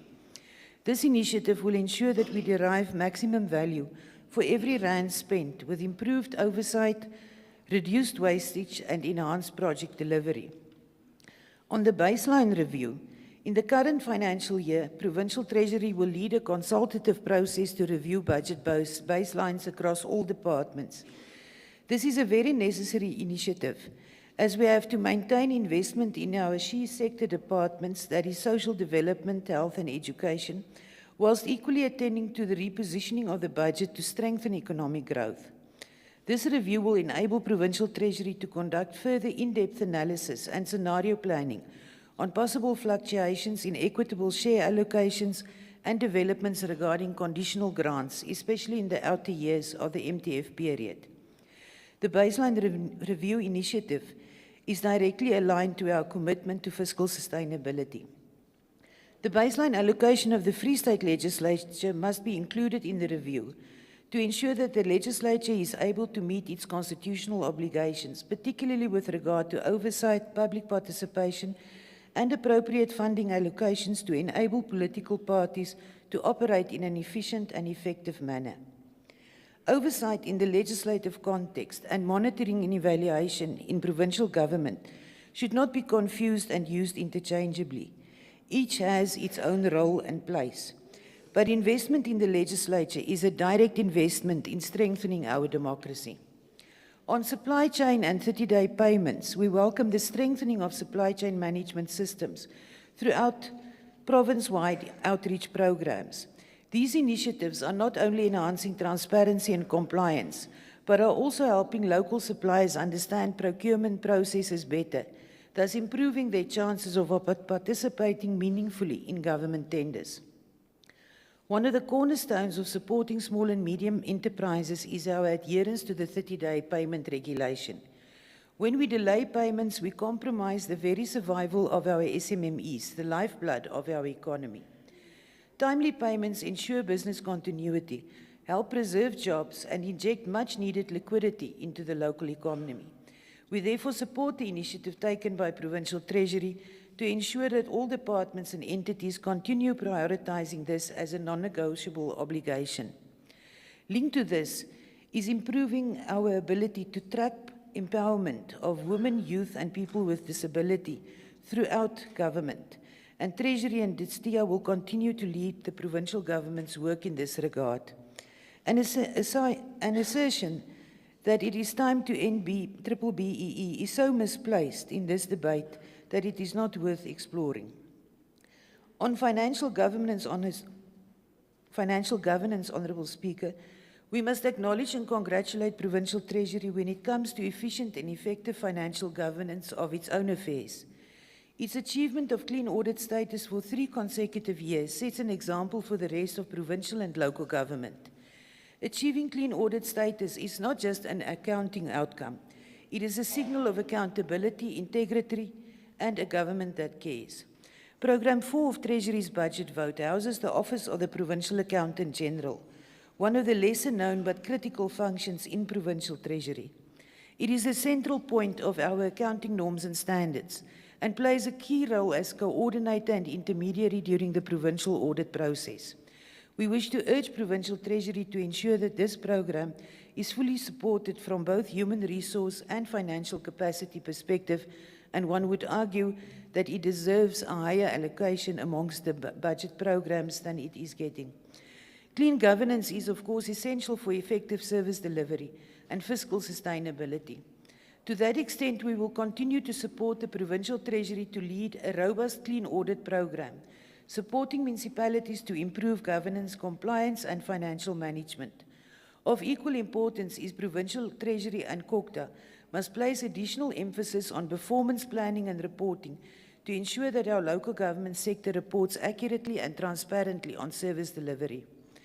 In addition to this, we appreciate that the Municipal Support Program continued to assist municipalities to improve their financial management practices, including revenue collection systems. This is critical for long-term sustainability and enables municipalities to become self-sufficient in funding the services of our people on a daily basis. We echo the sentiments of Honourable Mbalula as he reflected on the dynamics of our local government sector. Indeed, collaborating with SALGA will further enhance our ability of municipalities to improve their performance. I think the comments of the EFF further emphasizes the need that the municipal support program should be intensified. Honourable Speaker, as we continue this journey of renewal, our collective commitment, transparent governance and smart investment in infrastructure and agriculture will unlock the full potential of our province. Together we can build a capable state, foster economic development and bring lasting change to our communities. Let us remain firm in our resolve, focused on our actions and united in our purpose to build a better, inclusive and thriving province for all. We support the budget vote of Provincial Treasury as tabled. Thank you.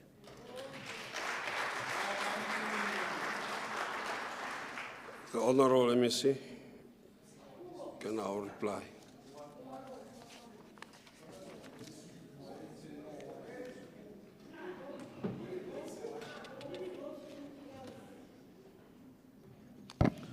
Thank you, Honourable Speaker, and once more greetings to all the protocol observe. Morene moholo le marena teng kaofela. Honourable Klute, I deliberately started my budget speech with a constitutional preamble. The reason is to show you that whatever that we do, it is in line with the Constitution. And the Constitution is the supreme law of the country. We can't do anything outside. So the Constitution says to us, we are expected to heal the injustice of the past. So you can't come and stand here and fight something that you know in the past it was done. In the past, apartheid system used to have job reserve to balance and redress the injustices of the past. You'll always have affirmative action. You'll have land expropriation without compensation. Because in 1913, you also took away the land and deny us our ownership. So these are just simple things. You deny us education, we are putting the Bella Act to redress the imbalance of the past. So all these things, they are just aiming, they are within the Constitution, they are not outside Constitution. So it's not a reverse apartheid, it's a redress. The second thing, the issue of merit, don't attach it to race. Because this country where it is, it was one race that was ruling over above other races. The colors, the black people and the Africans were denied the rights by white race. So really you can't talk about merit, but then you put race, don't attach race to it. Merit is a human thing. Every human being born with a potential and talent, irrespective of race. And corruption also, you can't really attach it to any race. There are white people who are corrupt, there are black people who are corrupt. So there's nothing that you can really attach to race.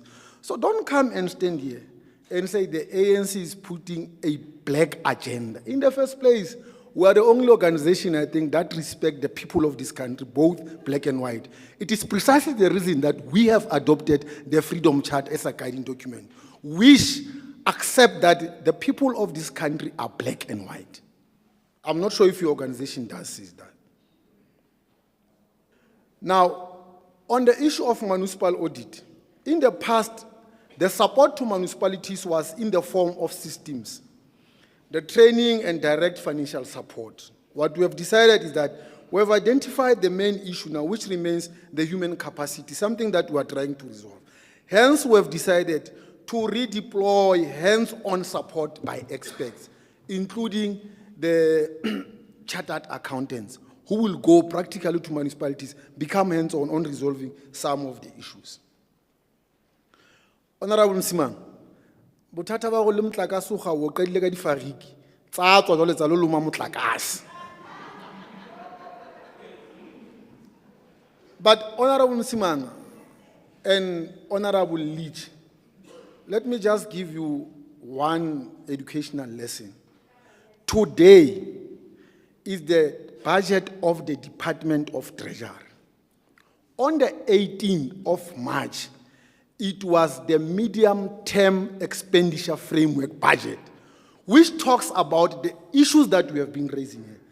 Allocation to other departments, all those things. They are about the budget that has passed, that you were here when it was tabled. But because you always sleep in Parliament, because you've got an agenda of only campaigning, you did not find right to argue at that time. You find today an agenda which is about, or the budget which is only about 5 programs, which I have mentioned here. Honourable Member. Can you please advise MEC to address the House, not the individual, please? Because he's busy saying Honorable Msimanga, Honorable Msimanga. We are not Honorable Msimanga, all of us here. Okay. Thank you. I thought Honorable Zama thought you about Honourable Member, referencing. please address Referencing, the Speaker. but true, the fact is that when you reference, you will definitely quote the names, but it does not mean I speak to you. I'm just quoting what you say. The most important thing that you must understand is that the budget that deals with the economic trends of the country, and what it was done on the 18th. Today we are dealing with the department. I wanted that to be understood so that we don't get confused along this thing. But I agree with Honorable Msimanga that we really need to work hard to strengthen the work of municipalities, because that's a government that is closer to our people. It must really deliver. And Honorable Leach, I've made a confession here and a commitment that we really need to deal with the issue of compensation of employees. I even admitted here that it is not sustainable. We really need to do something about it. So we need to become responsible and work smart to ensure that these things are not. There was one honorable member who talks about a javelin. We have said it many times. If you see something that is unlawful, if you've got any other thing that you know it's not according to the laws of this country, there's a police station somewhere. There are many laws of, agencies that deals with laws. Just report the case. We can't come and grandstand about the corrupt activities that are happening outside. We really need to report them and act. So if you know anyone who has been doing the javelin, go and report that case. It must not be an issue that we come here and grandstand and do nothing about it. You're also correct, Honorable Leach, by acknowledging and agreeing with us that our approach to filling the critical positions in the MFMA and deploying experts to municipalities will really impact positively to the work that we are trying to do.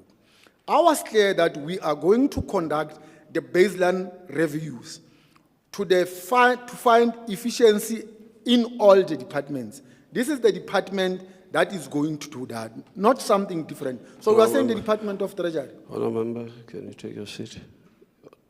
Honourable Member Johnson. Thank you, Honourable Speaker. I just want to know if the Honourable MEC will take a question. He does have lots of time still. MEC, will you take a question? Not now, after the meeting. So the compensation of employees is not sustainable. We have admitted, but we have also admitted that we really need to review the baseline efficiency in all the departments. This will assist us in ensuring that the departments such as Education, Public Works are better founded. But we'll be doing it as a department. There was an issue that was raised by Honorable Klute, which is also important, about the merit. We have said that we really need to reskill our people. I even said the skills audit must not be about punitive measures. It must be about, or it should be a developmental approach to assist these people to be skilled so that they are able to service our people and give them qualitative services. The issue of skills gap in financial accounting should be a concern to all municipalities, as it touches all areas, being tariff settings, analytical reviews, score, implementation, budgeting, and quality of the AFS. So that is why we've said we really need to do it. But we are also extending it to other departments so that they can look at those things. But lastly, in future, let's try, for all of us, particularly from the opposition, let us try to be responsible. The building of this province, it is all in our hands. It is not in the hands of government. Each and everyone is expected to contribute positively to ensure that our people get better services, but ultimately to get a better life. That better life, it is my responsibility, it is your responsibility, it is our responsibility. Thank you very much. The reply by the MEC concludes the debate on vote for the Free State Provincial Treasury. Honourable members, on behalf of the Free State Legislature, I would like to wish the citizens of this beautiful and great province a blessed and joyous Easter weekend. To all our Christian brothers and sisters, may this sacred time help you reflect on the resurrection of Jesus Christ and bring you joy, peace, and renewal. May you be blessed with hope that endures, love that uplifts, peace that calms, and joy that overflows. May this Easter season bring you closer to your loved ones, your community, and your faith. To all road users, let's work together to ensure a safe Easter weekend. We must adhere to our road safety and traffic laws all the time. Let us be vigilant, patient, and courteous on our roads. May God bless our roads and keep us safe as we travel during this Easter weekend. Before the House adjourns, I wish to make the following announcements. One, that the honorable members and guests will remain standing while the procession of the Speaker leaves the House. That guests will remain at their allocated seats while members leave the House. The House shall now adjourn until further notice. The House is adjourned.